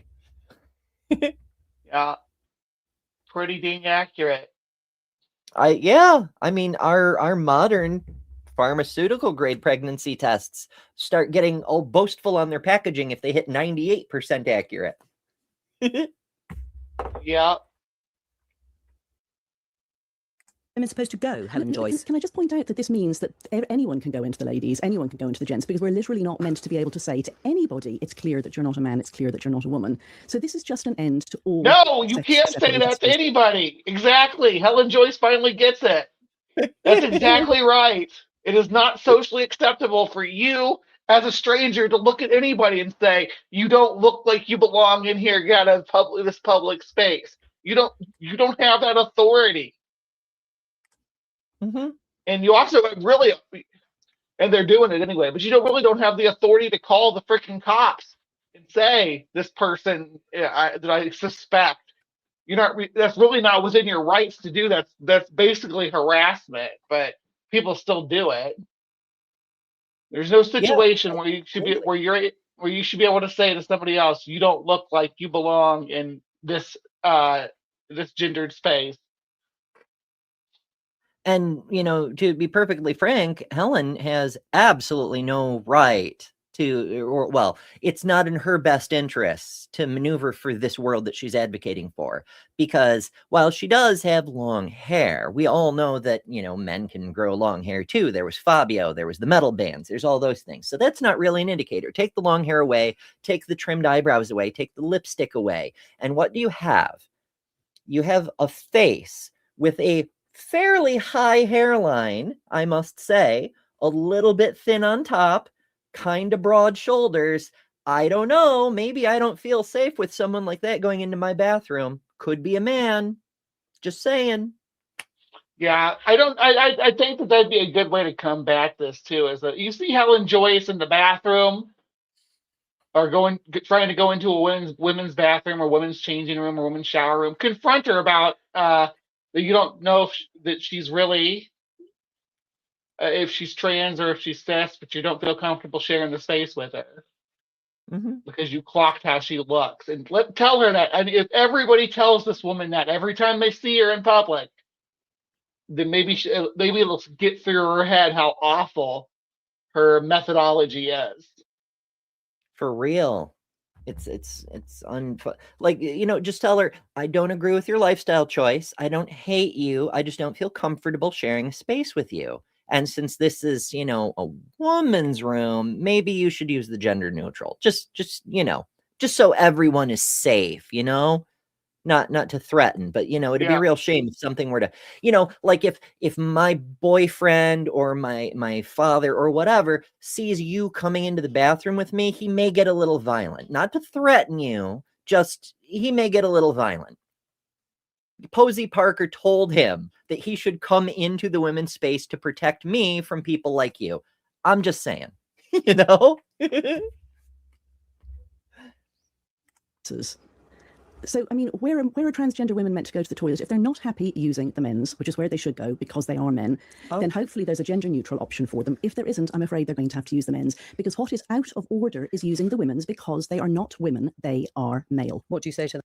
And that's just a circular argument, right? Like, I mean, she's being hateful on purpose, but that's to get you so worked up you're not paying attention to what she's actually saying. Like, that is just hate speech. It's definitionally incorrect. It's philosophically incoherent. It's not logical in the sense that it is begging the question. She's saying they're men because they're men, with nothing at all to back it up other than her passion and emotion and whatever the fuck else she's got going on in her emotions and her hormones, and maybe she's on her monthly or whatever the fuck else. It's outrageous. It's ridiculous. Trans women are not men. No matter how you slice it, trans women don't look like men. Trans women don't act like men. In fact, it's kind of sexist to just say trans women are anything, because fundamentally, transphobia is misogyny with extra steps. It's dictating what women are, what women can be, and how women have to be, or else. It's just misogyny with extra steps.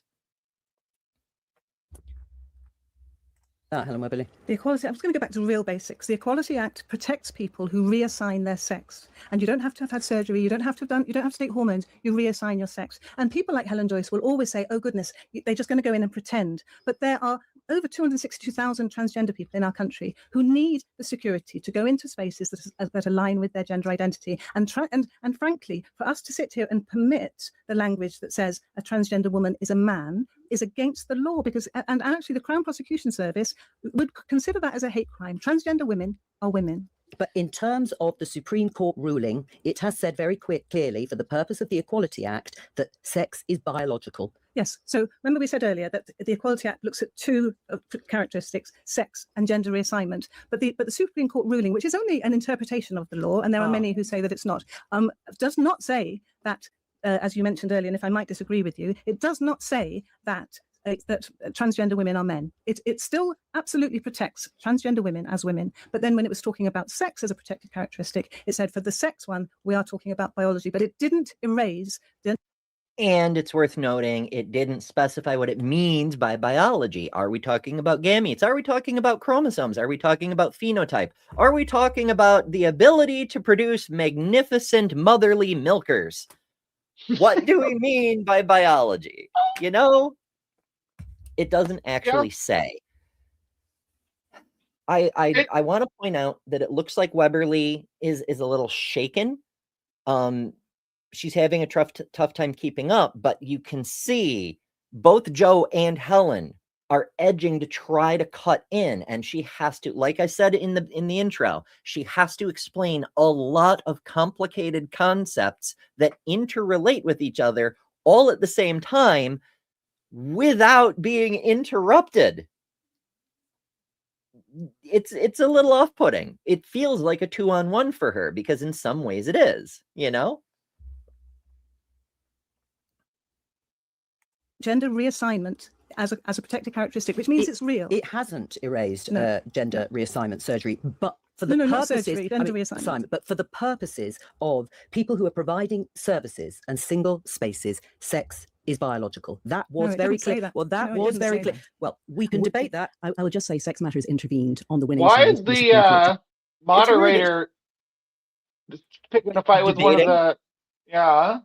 Yeah, it's like I said, it comes across as 2-on-1, but also the way she dismisses the point by saying we can debate that, but before Helen cuts her off, but never, but like that's what this debate is for, isn't it? It's to debate gender. You called it the gender debate. What do you mean we can debate that, but that is the debate? What do you mean? Holy shit. And we were thanked for our submissions. What you've just heard from Helen Webberley is completely wrong. Our submissions were accepted, and of course what the Supreme Court says is the law. This is ridiculous to say they aren't the law.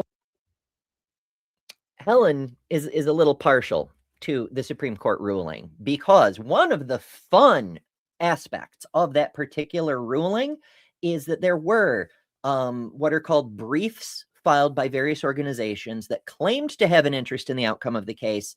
Whether they did or not, that was up to the justices to determine. They mostly selected the ones they wanted to help justify their opinions, which is a little biased, but whatever. They allowed briefs from Sex Matters, from a bunch of other groups along those same lines. Jen Specht and Wolf, there's a couple others, all members of the Transphobic Pseudoscience Organizational Network, which you can find out more about from the Southern Poverty Law Center. Again, references on the website, links, all this sorts of stuff, betterthanember.com.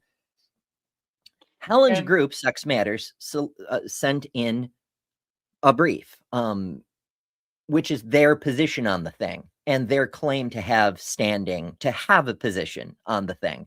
And the Supreme Court accepted that.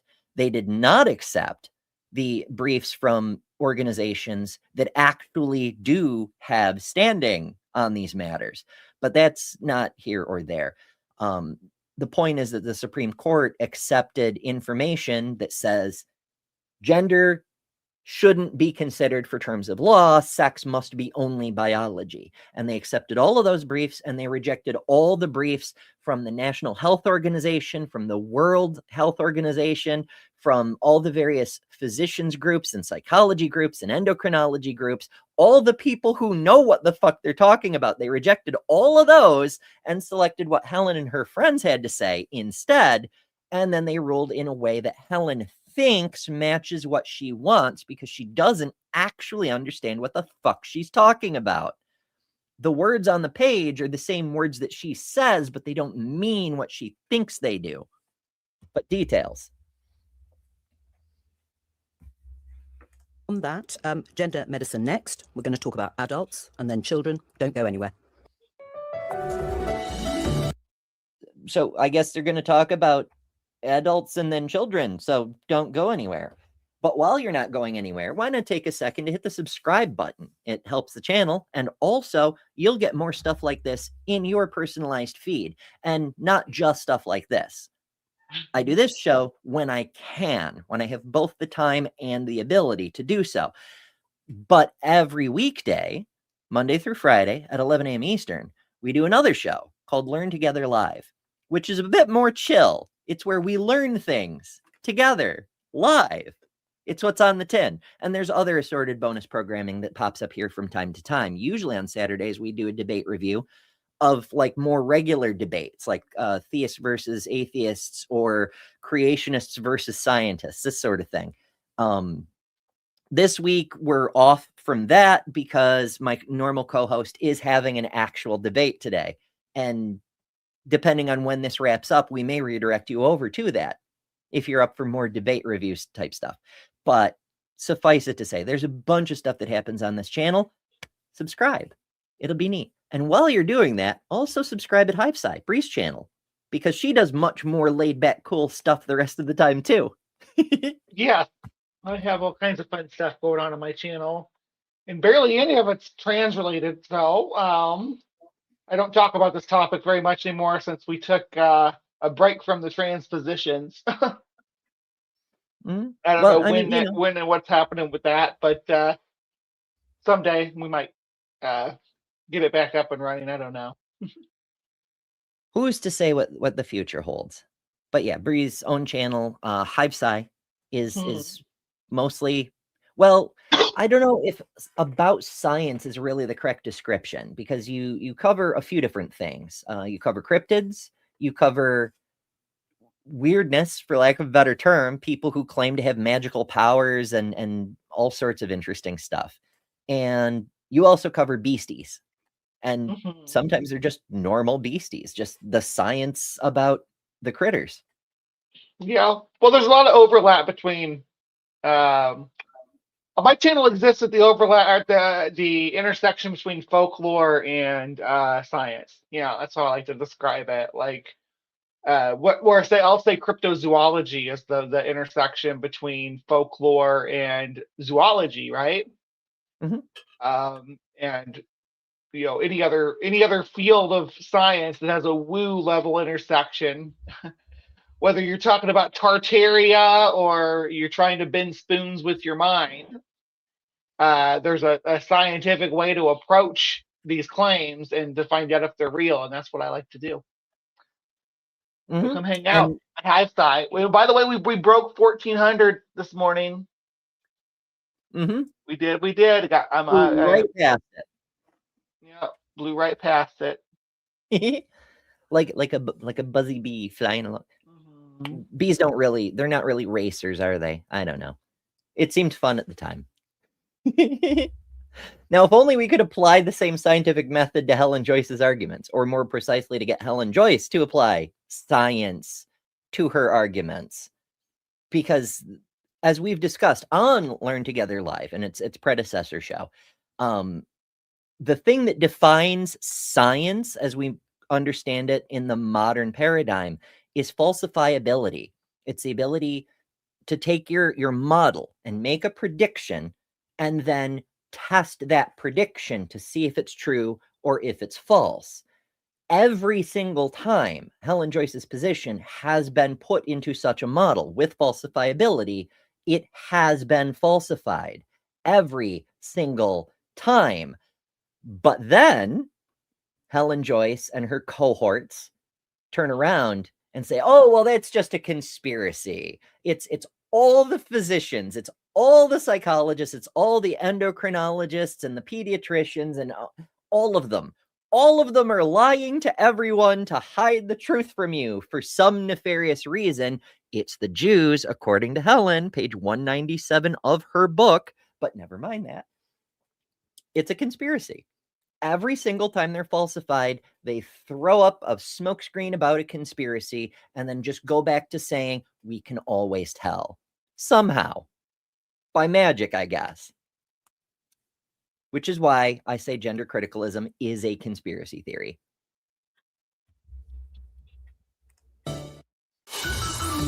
Radio. This is the Times Radio Gender Debate with me, Jo Coburn, and two Helens, leading feminist Helen Joyce and Helen Webberley.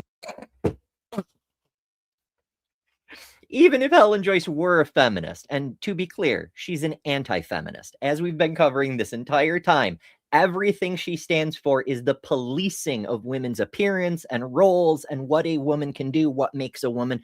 Bioessentialism, it's literally anti-feminism. But even if it were true that she's a leading figure, it's the most absurd to just throw it out like that. It's like saying Donald Trump is a leading advocate of women's rights, you know? Well, he did give himself a Peace Prize. He did, yeah. So, checkmate, I guess. Who founded Gender GP. We're going to get on to the treatment of children in a moment, but first let's talk about adults. Helen Joyce, if an adult has thought long and hard about it, and they want to take hormones, and they might even want to have surgery, what should we as a society be offering them? I think you've got to treat it like extreme cosmetic surgery, which isn't banned, but it's not something that changes your status in law. It's not something that's funded publicly, and it's really buyer beware. There's not many doctors want to do those sorts of things.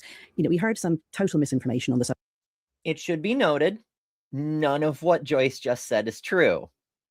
Now, it is true that, certain cases of extreme cosmetic surgery aren't covered. Like if you want to turn yourself into the Green Goblin from Spider-Man, you're going to have a hard time persuading a physician that it's medically necessary surgery.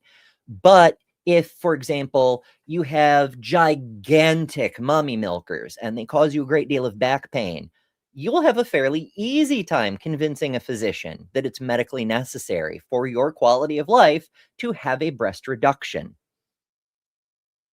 And if it's medically necessary, then by convention, it should be taxpayer funded, because we generally as a society don't want to draw arbitrary lines about what physicians can determine is medically necessary. We trust the physicians to be able to make those kind of determinations. And every time we've tried to put restrictions on it, there have been disastrous consequences. So maybe a person wouldn't die without a breast reduction, but the quality of life change is so significant that it's deemed medically necessary.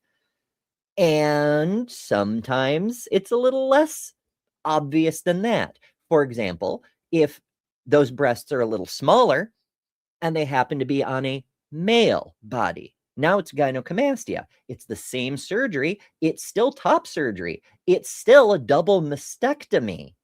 But because it's on a male body, it's deemed medically necessary. There's no medical reason for it. It's perfectly healthy tissue. What they call healthy breast tissue. Yeah, what they make a big stink about. It's like It's a cosmetic surgery that benefits their quality of life for purely social reasons, and yet it's still deemed medically necessary. Compared to that, most trans surgeries are pretty tame, actually. Subject of the Equality Act and the Supreme Court before the break. But the fact is that what the Supreme Court said is that people who go through these sorts of surgeries will not change their status in terms of single-sex spaces or services or sports or any of those things. They will stay being the sex they are. If they still want that surgery, Yes. then that's their business. But they can't then say, Well, okay, so she's making this biological case, but she's basing it on paperwork, which isn't biological.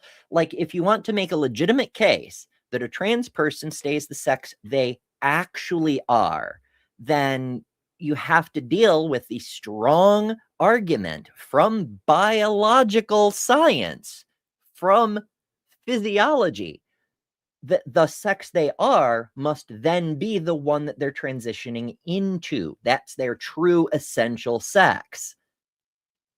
And the one they were assigned on a piece of paperwork is effectively a clerical error. Because if you don't adopt that position, the alternative is that it isn't actually about biology, it's about what's on a piece of fucking paper. So what are you arguing, actually, Helen? It's paperwork essentialism. It's bureaucracy essentialism. that they can use the opposite But my sex's question is, what patients. should we be offering them as a society?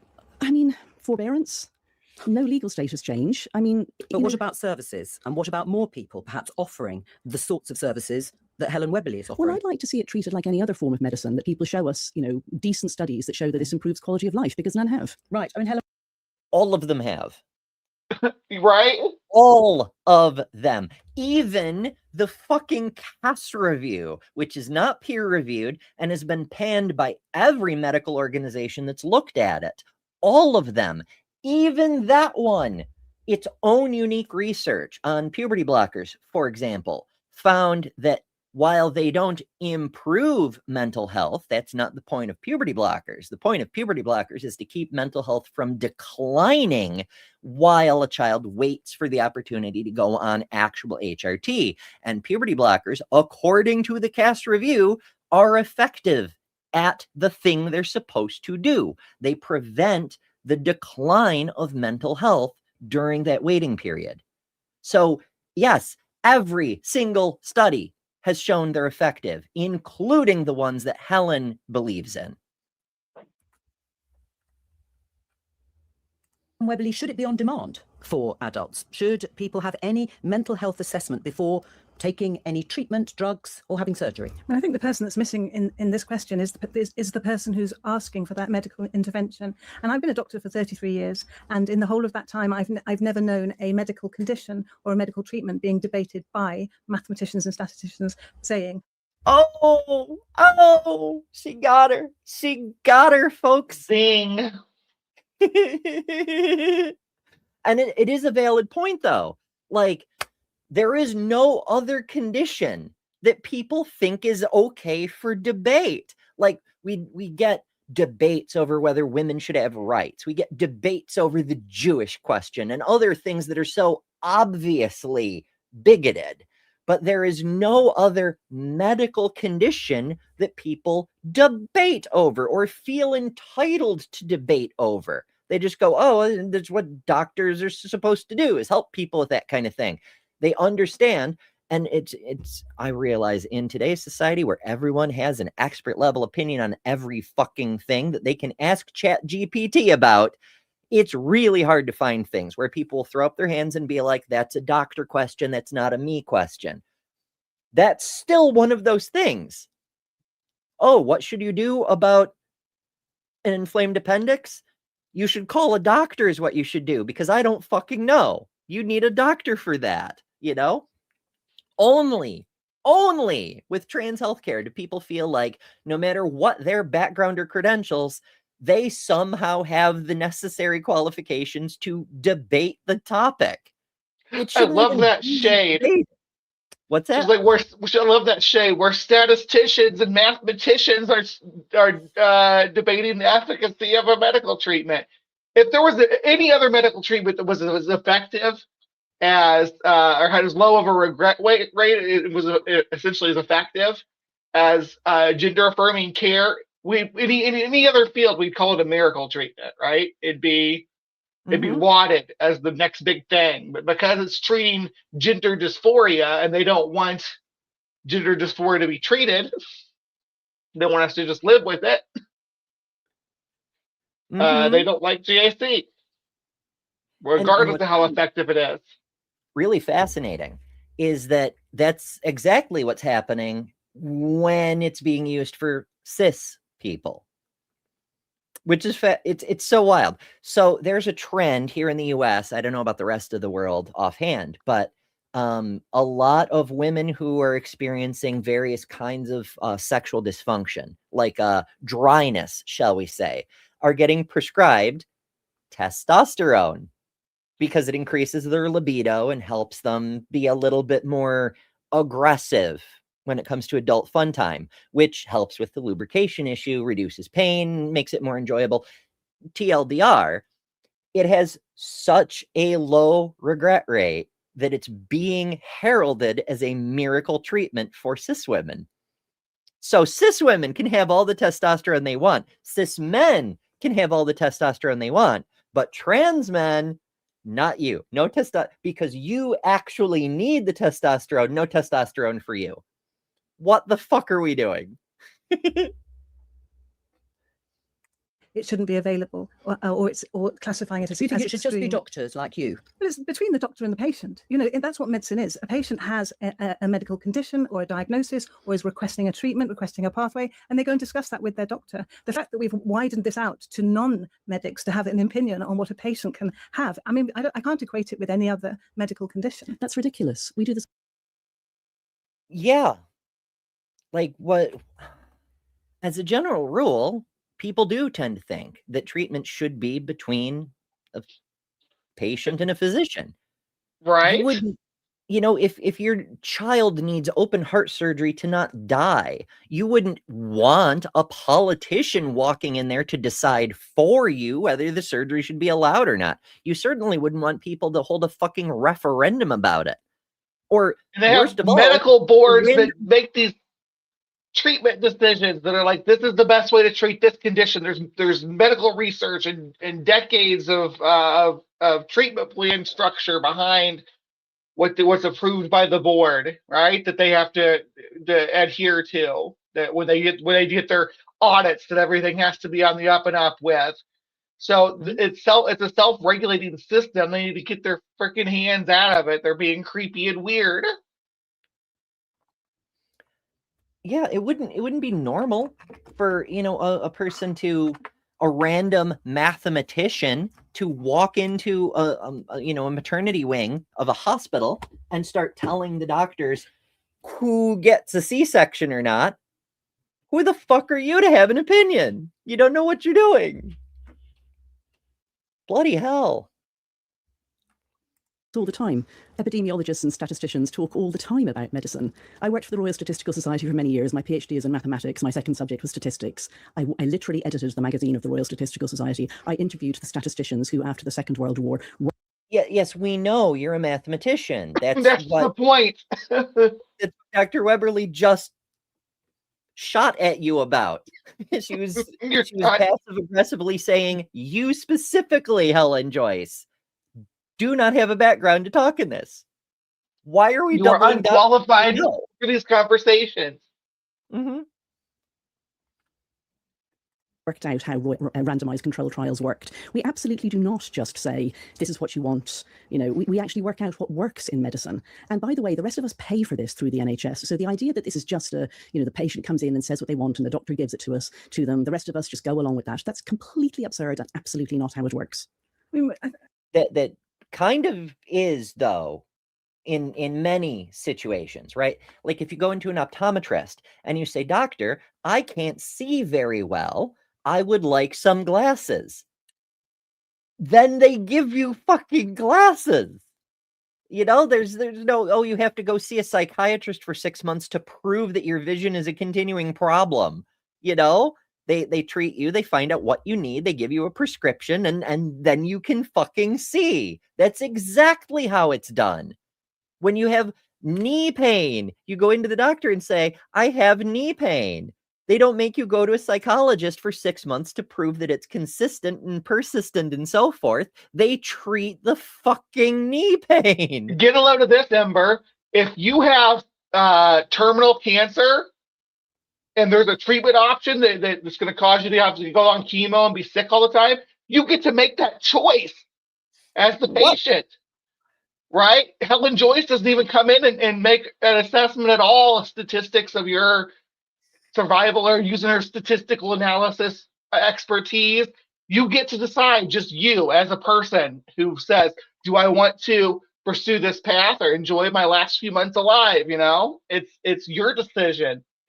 Wait, you mean not only do I get to consent, but I get to be informed, like some kind of informed consent model? Just between you and your doctor. Like there's no statistician involved, right, at all. You don't have any talk shows about it where they debate whether or not you should be able to make that decision, right? There's no campaigns against people being able to choose to opt out or opt in to chemotherapy. There's neither side of that issue is being debated by either political party or being used to campaign. Are you sure? And that's completely running around warning people about the life-changing consequences of pursuing chemotherapy. Right. Yeah. There's no lobby. The Heritage Society is not touching it. And these are really fatal conditions. People die. Thousands of people die every day from choosing to or choosing not to pursue chemotherapy. So it literally is life or death. And it's yet life or death no decision. Politicians making the decision for people? And you want to hear something else? Sometimes this is for minor children. Sometimes these decisions are made for minor children, and they let the parents make the decision of whether or not they want to pursue that. For children. But shouldn't they make the kids wait until they're 18 before they decide whether to have chemotherapy? Right. I wish I was wearing my pearls because I need something to clutch right now. So just thinking about those. We kept that going longer than we should have. For real. Holy shit. I'll keep them handy because we may need them again. with Helen Joyce on the screen, you never know when you might need to clutch your pearls. For real. I mean, I do have to clutch them because I can't let Helen have them. You know what the Bible says about casting your pearls before swine? With respect, I don't know whether you hold a statistics role in medicine at the moment, but there are many different types of statistics. But also, I mean, we have to understand that medicine and the NHS has a constitution. It has a list of things it will fund. There have been people in the past who say, for example, if you have lung cancer because you smoked, why should you sap our costs? If you ride a motorbike and you were reckless, why should we treat you? So we don't do that in medicine. And if there is a case for gender affirming care, which the NHS has decided that there is, and of course also there are private options, the NHS isn't the only option, then it's between the doctor and the patient to decide what's appropriate. Although you would agree broadly that society can discuss these things, particularly if there are ethical questions. They can have their Helen Webberley no doubt has opinions, and I'm sure they're wonderful opinions. As a matter of ethics, no, it is, while, you know, free speech, etc., people can have discussions about other people's rights. As a matter of ethics, no. Humans deserve human rights, whether it's women's rights to control over their own reproductive system, whether it's Black people's rights to not be slaves. Other people don't get to decide. Someone with terminal cancer decided that they don't want to do chemotherapy. They're going to die, and it's okay. They can make that decision. You don't get to say. It's the same. Someone else's decisions on how they want to pursue their health care is not up for you to decide, right? Again, you mentioned people riding motorcycles or people smoking or people eating junk food, right? That's a big thing that came up here in the US when they were peeling back SNAP benefits during the government shutdown. People were like, "Oh, I don't want them to be able to buy junk food because I feel like I'm paying for them to be unhealthy." And Like, you don't get to decide that about somebody else's physical health. Mm-hmm. It's ridiculous. That's kind of where insurance companies are invasive. That's sort of where insurance companies are invasive. They're like, oh yeah, I want you to report on what you had for dinner last week or whatever that may have caused this condition. Right, your cholesterol's too high. You've made bad choices, so no heart surgery for you. Right. We do not approve. But whenever you hear anybody trying to argue about somebody else's rights, pause for a second and substitute in a different minority. Like, instead of discussing whether trans people deserve health care, mentally change it over to, do Jewish people deserve health care? Do Black people deserve health care? And it starts what about conditions? What about conditions that predominantly affect the Black community, right? What about what is it? There's a heart condition that's specifically prevalent in Black men, but just something like that, where we shouldn't have to pay for that because I don't have that risk, so I'm not going to pay for it for somebody else. This is this weird libertarian approach to healthcare. Like, I only want healthy white people in my funding pool. Don't put my money towards helping these minorities with their minority problems, their minority issues. Mm-hmm. Sickle cell, there you go. Sickle cell anemia. That's exactly right. That's exactly what I was thinking of. Sorry. I had that in my brain. That's exactly it, though. Someone been like, oh, I don't want to pay for people to get treatment for this condition because it doesn't affect my people, my group.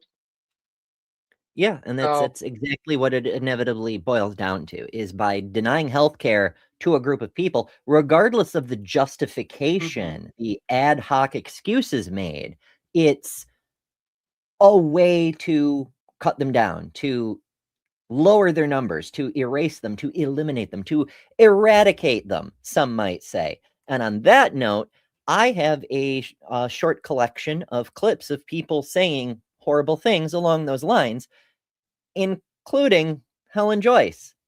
So please do it. I enjoy gotta take a potty break. All right. I have a problem with this stuff being normalized across the spectrum, and specifically, like, why push this on kids? Why introduce this to kids? I am a depraved wretch. I am a great sinner. I'm a worm, completely undeserving of any love or any grace. I'm nothing. You're incapable of being a good person. You're an evil person. You're a terrible person. At the core fabric of who you are. That's why we need laws. We need laws because we're bad people. All of us are bad people. You can't spell Pride Month without demon. PRIDEMONTH. If we don't know who the women are, because they are just people, then we won't be able to pull the women up to equality with men. We have to try to limit the harm.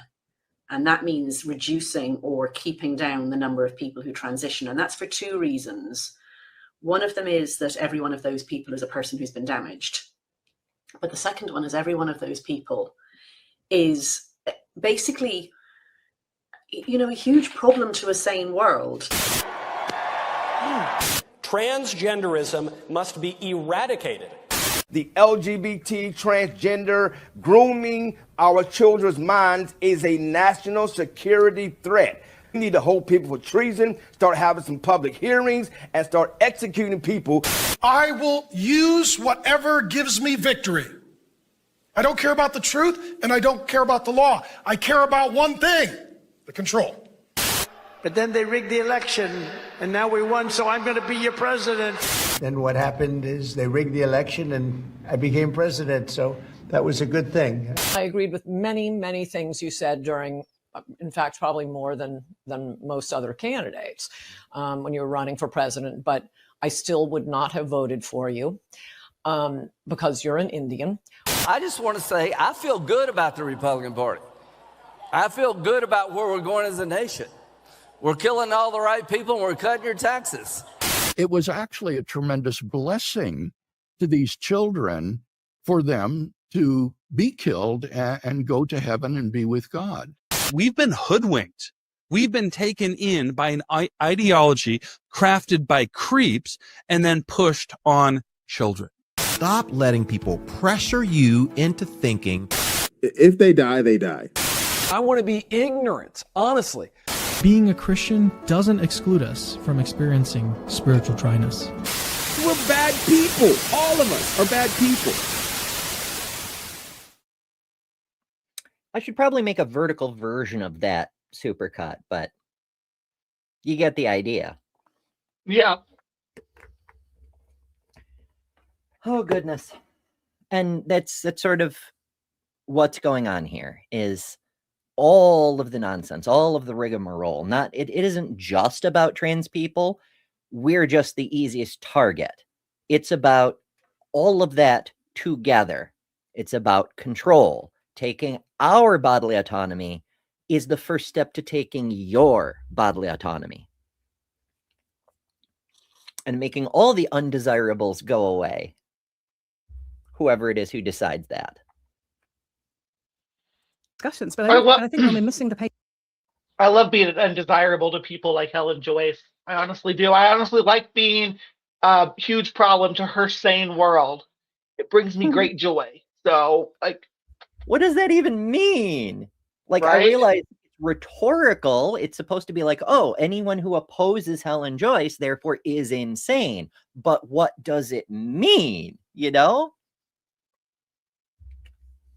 In the room, and the trans community are certainly not saying, please, can you ban gender affirming care? The trans community just want to live their life. They just want to get on and be happy and not have society and politics coming in saying, we don't think you should have that. Well, we'll come on to society and politics maybe a little later on, but let's talk about children because the Tavistock Clinic. Let's forget about society. Let's talk about children. The only clinic that was offering the gender identity development service was closed down because of concerns raised by the paediatrician Dr. Hilary Cass in her review last year. She said that is not actually true. Tavistock was closed down before the Cass review was released. Tavistock was closed as the NHS was diversifying the services. As she said, it was the only GID center in the system, the GID service center. They were spreading the services around the country so that people didn't have to travel from, say, the Orkney Islands to London to receive healthcare. That was already the plan. It had nothing to do with Cass. Said gender medicine had been operating on shaky foundations and that the evidence for puberty blockers was remarkably weak. Helen Webberley, until recent. Now, that's Cass's opinion, but like we stated earlier, and again, links for everything at the website betterthanember.com. The Cass review itself found that puberty blockers are very effective at doing the thing they're supposed to do, not the thing that Hilary Cass thought they ought to do, not the thing that Helen Joyce likes to assert they should do, the thing that they're actually supposed to do. Even Hilary Cass found they're good at that. They're very effective. But also, it's very important to note, puberty blockers aren't actually for trans kids. Puberty blockers were developed for cis kids going through precocious puberty, and they were applied to trans kids to block puberty, not because trans kids need them. You've seen the studies. There's more of those linked on the website too. More than 98% of kids who identify as trans go on to take HRT, whether they've access to puberty blockers or not, because they're trans. The puberty blockers aren't for them. Prior to the 1990s, trans kids just went directly on HRT without a higher regret rate than we see today. The puberty blockers aren't for trans kids. They're for the parents, to give the parents who don't understand what's happening with their child more time to wrap their head around the situation. The children are just fine going directly onto HRT. So by all means, take the fucking puberty blockers. Let the trans kids start puberty at the same age as their peers. but let it be the correct puberty. There isn't data showing there's a benefit to making them wait. That's what there's no data for. This country was broadly following that path that the Tavistock was offering. Do you admit and accept that you've lost the argument? It's been shut down. It was the only service. There are some regional hubs, but people have decided. There are some regional hubs. That was why it was shut down, Joe, to open the regional hubs. There's no single national center now. Yes, that was the point. They were decentralizing it. Government who commissioned that review and Dr. Hilary Cass, that the evidence just isn't there. I think the mistakes happened many years before the Cass review with the Tavistock Clinic. It was a single clinic. Well, it was the only one. Yes, but which is highly unusual in the United Kingdom. You'd have several clinics, even for highly specialised services. It was one clinic operating its own protocols, and it was criticised way before the Cass review. It was criticised by the Care Quality Commission. But the criticism was the way that the clinic was operating. But I don't think that should now mean that we don't follow the international standards and guidance for treating transgender children, which unfortunately, because we have society and politicians coming in, is what's happened. Helen Joyce. So I think that is a valid point. The countries that aren't following the WPATH Standards of Care version 8 are doing so for political reasons, not medical reasons, not scientific reasons, not even statistical reasons, for political reasons. Probably Helen Webberley is talking about WPATH and its standards of care, which suggest very much the model that she uses, which is that... Actually, I was talking about the Endocrine Society. Right, but would you agree? I mean, you've praised WPATH many times, so can I talk about WPAth? No, I just mean generally. Well, you said I was referring to WPATH. I was referring to the Endocrine Society. Okay, but would you agree? But explain what WPATH is. So WPATH is the World Professional Association for Transgender Health, and it's regarded as the organisation that promotes gender-affirming care. I think it's the organization that sets the standards of care. They're not the organization that promotes gender-affirming care. Gender-affirming care is the treatment of choice because it's the only treatment that yields consistent positive outcomes across the spectrum. And it's promoted by the Endocrine Society and the American Medical Society, as well as the British Medical Society, the National Association of Pediatricians. Like, if you can think of a medical association, they promote gender-affirming care. Every single one. And I mean that. There is not a single legitimate medical organization that doesn't accept and affirm gender-affirming care as the best and only way to treat trans people that yields net positive outcomes. Citations for that on the website at betterthanember.com. It's literally all of them. It could be any medical organization. Broadly speaking, it would be the organisation that would be promoting the model that Helen Webberley would... excuse me, I'm talking about the Endocrine Society. No, but can I ask, do you agree that the WPATH is a good example of the sort of care that you would... That's genuinely a question. The WPATH have published peer-reviewed standards of care. The Endocrine Society have published and endorsed international clinical guidelines. There's a difference. No, I understand, but I'm asking you, do you think the WPATH is its standards of care is the... I understand you're telling me something different, but I'm asking you a question about something completely unrelated. Amazing. Right way to practice for children. It is the global, internationally recognized standards of care, peer-reviewed by over 210 gender... And that's an important thing. It's peer-reviewed by over 210 physicians, but the standards of care were initially compiled by the sum total of all the physicians working in this field. Pediatric psychiatrists, pediatric endocrinologists, general pediatricians, just for the pediatric side. For example, you know, it's not some nebulous organization, WPATH, is declaring what the standards are. It's the collective of all the physicians working together to create better standards of care, which are then published by WPATH. So everybody has the consensus guidelines. And again, those are guidelines. They're not laws. They're not regulations. There's going to be exceptions, and there's going to be clinicians who may not fully understand or feel comfortable with following a certain guideline, and so may refer a patient to a different physician who has more expertise in that particular thing because they're guidelines. And what are those standards of care as you understand them? As Helen I Joyce? understand them, it's very much led by what the child says. And so it's if the child says that, the child has an identity and so on, you affirm that. You socially Well, she just doesn't understand. I wonder if she's even read the standards of care. She's referring to what we were talking about earlier, the informed consent model, which doesn't strictly speaking apply to children. You inform the child, but you also inform the parents, and there's a whole process. But the standards of care model, which is different from the informed consent model, is that the child should go through a minimum of 6 months counseling, more likely 12 months, to talk through their gender issues and make sure it's a real condition before you even consider giving any kind of medical treatment. Now, that's not the same as any affirmation. It's often, not always, but often part of the psychological stage of care to go through the first stages of a social transition. Try out a new name, try out different pronouns, try different hair, try wearing your clothes differently. See if it fits you better. But it's a starting point.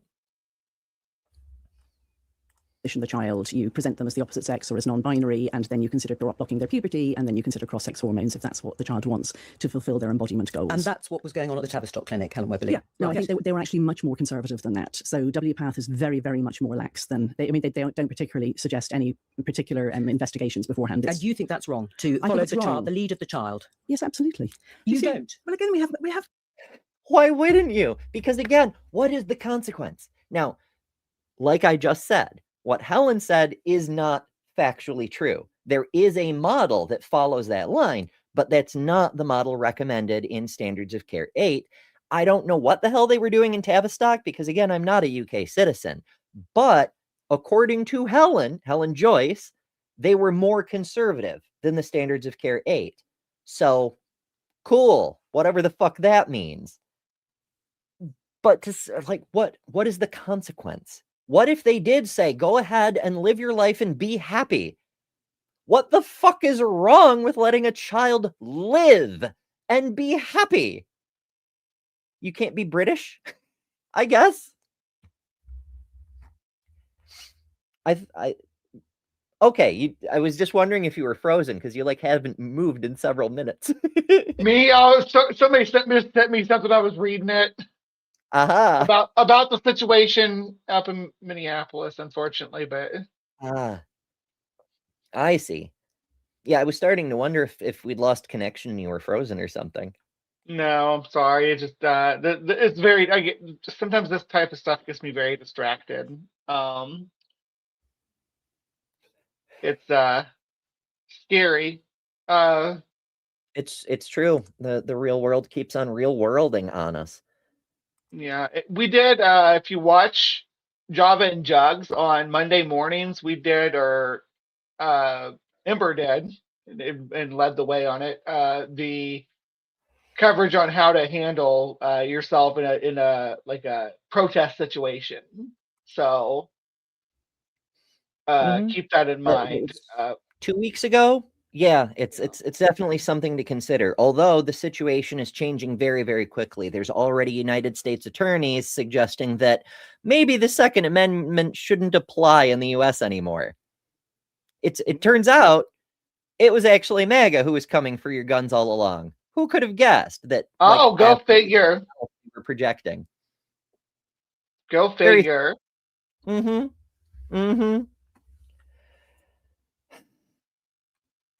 And non-medics interpreting and saying no investigations. I'm like, well, which investigation do you want? Does Helen Joyce think that they should be doing? Which investigation? I'm just interested. Right, but how young should you listen to a child who is saying, I would like to change my gender? They're not changing their gender. They're saying that their gender is different to the one that everyone's calling them. And the time that... Right, and that's a super important distinction. Trans people aren't changing our genders. We're saying, this is my gender. You've been mistaken, you know? There's an idea that it's being called transsexual is problematic because historically it's been used in a derogatory way, but really I think transsexual fits better with what I'm doing because I'm changing my sexual characteristics to match my gender. I'm not transitioning my gender characteristics to match my sexual ones. So It's true. It's a difficult term because a lot of the trans medicalists use it to say if you're not a transsexual, you're not a real like transgender people are transtrender people. You know, that whole thing. yeah. But from the position of what the words actually mean, a transsexual is also transgender, but you don't necessarily have to be transsexual. You could be like you could be like I'm transgender and transsexual. Like there's another person, Nominal Naomi. She's been away for a little while doing IRL stuff. I know she was going for a PhD, and that probably has been keeping her busy among other things. But she used to do a debate bro kind of thing, ironically. But that was one of the things she used to say is I'm both transgender and transsexual. So come at me, bro. You know? Right. You listen, it's the first time that they say it, because you have to understand. And what age could that be? Well, in your experience? In my experience, it's around about 4 or 5 that children start having a sense of self, a sense of identity. Yeah. And they might at that age kind of start saying, you're calling me a boy, but actually I'm a girl. And you would listen to that. Now, it's worth noting, trans kids, when we live long enough, become trans adults. And while Helen Joyce might bring up cases where a person would be like, oh, I was 3 years old and I thought I was an alien. It's not the same thing. If you ask trans adults, a lot of us were very, very much aware of our genders at a very young age. She says 4 or 5 on average. I knew before I was 3. I knew before I knew how old I was or what the words people use for you're this many years old even meant. I understood my gender before I even had a conception of what it meant to be an age or what a year meant. Because we are ourselves. The world around us we have to learn about, but we are ourselves. So of course I understood that sooner. When people become aware of themselves as an individual seems to be somewhere between 3 and 5, where you stop being an infant or a toddler or whatever existing in the world and you start being a person. And that's a significant difference, that level of self-awareness of not just being, but being. We don't really have good words for it, but there is a major distinction between those things. You start to become aware of yourself in a bunch of different ways. You go from broccoli doesn't taste good to I don't like broccoli, or I do like broccoli, or whatever the case may be. People are aware at a very young age, and we don't ask the same questions about cis kids. When did a cis kid know that they were really a little boy or a little girl? But it's the same knowledge. It's the same awareness. Sometimes people are older before they get there. It's usually something where society imposes a distinction, saying you need to go be with that group for some arbitrary reason.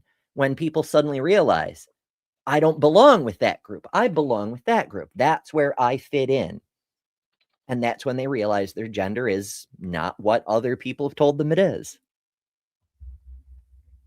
Whatever age it happens at, it doesn't change things. Well, we're approximately halfway through, and this is taking a while. We knew it would, but we're about halfway, and it seems like a really convenient stopping place, I suppose. So we're going to put a pin in this for today, and we'll pick it up another time. Keep an eye on the schedule. Remember, subscribe, ring the notification bell, all of those things to make sure you don't miss it. But yeah, we'll do a part 2 for this one, and hopefully get to the bottom of this very frustrating enterprise. Thank you all so much for joining. Thank you, Bree. As always, I love your insights, your takes, your fieriness, and your sheer volume of knowledge, which makes me feel like a mental midget when you bring it out like a bazooka of brain cells. I'm happy to be here. This has been fun. It's always fun to come hang out with you, Ember. Appreciate you inviting me. Yay. And yeah, if you didn't catch it before, I'm Hive Sci. It's my channel. You can come check it out. I do a lot of science stuff, debunking stuff, skepticism, all over the place a little bit. But yeah, come have fun with us. We have fun every Saturday morning. Yeah, I'm usually hanging out in the chat being annoying. We had fun this morning. We talked about what pale crawlers, and we learned hydrokinesis. It's true. We all got just as good at hydrokinesis as the guy on the video demonstrating it. We're all exactly that good now. He teaches really well. I mean, you learn it really fast. Alrighty. Thank you all so much for joining. As always, as I often say, doing lives instead of pre-recording is being able to interact with you folks. And you've had some great questions. You've had some great thoughts. And I truly love interacting with you folks. It's my favorite thing ever. So thank you for being here. If you're watching in the future, I hope you get to join us in a future video, maybe even part 2 of this one. But for tonight, take care of yourselves. And as always, remember, you don't have to believe in conspiracy theories that make you say that the sum total of all medical knowledge by all practicing physicians on the face of the planet must be a conspiracy, because you are better than religion. Good night. Thanks to all our patrons and top-level members for December.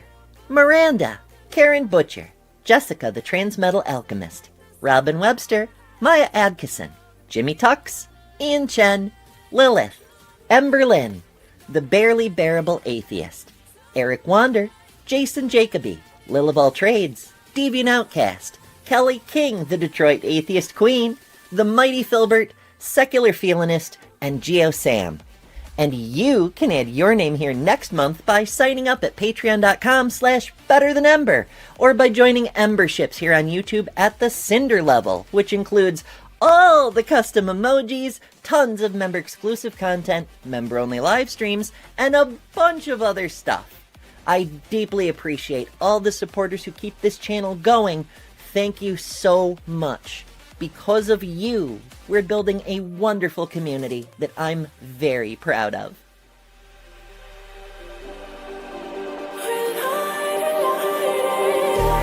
Just like a spark that's breaking out, can't make a stop, can't turn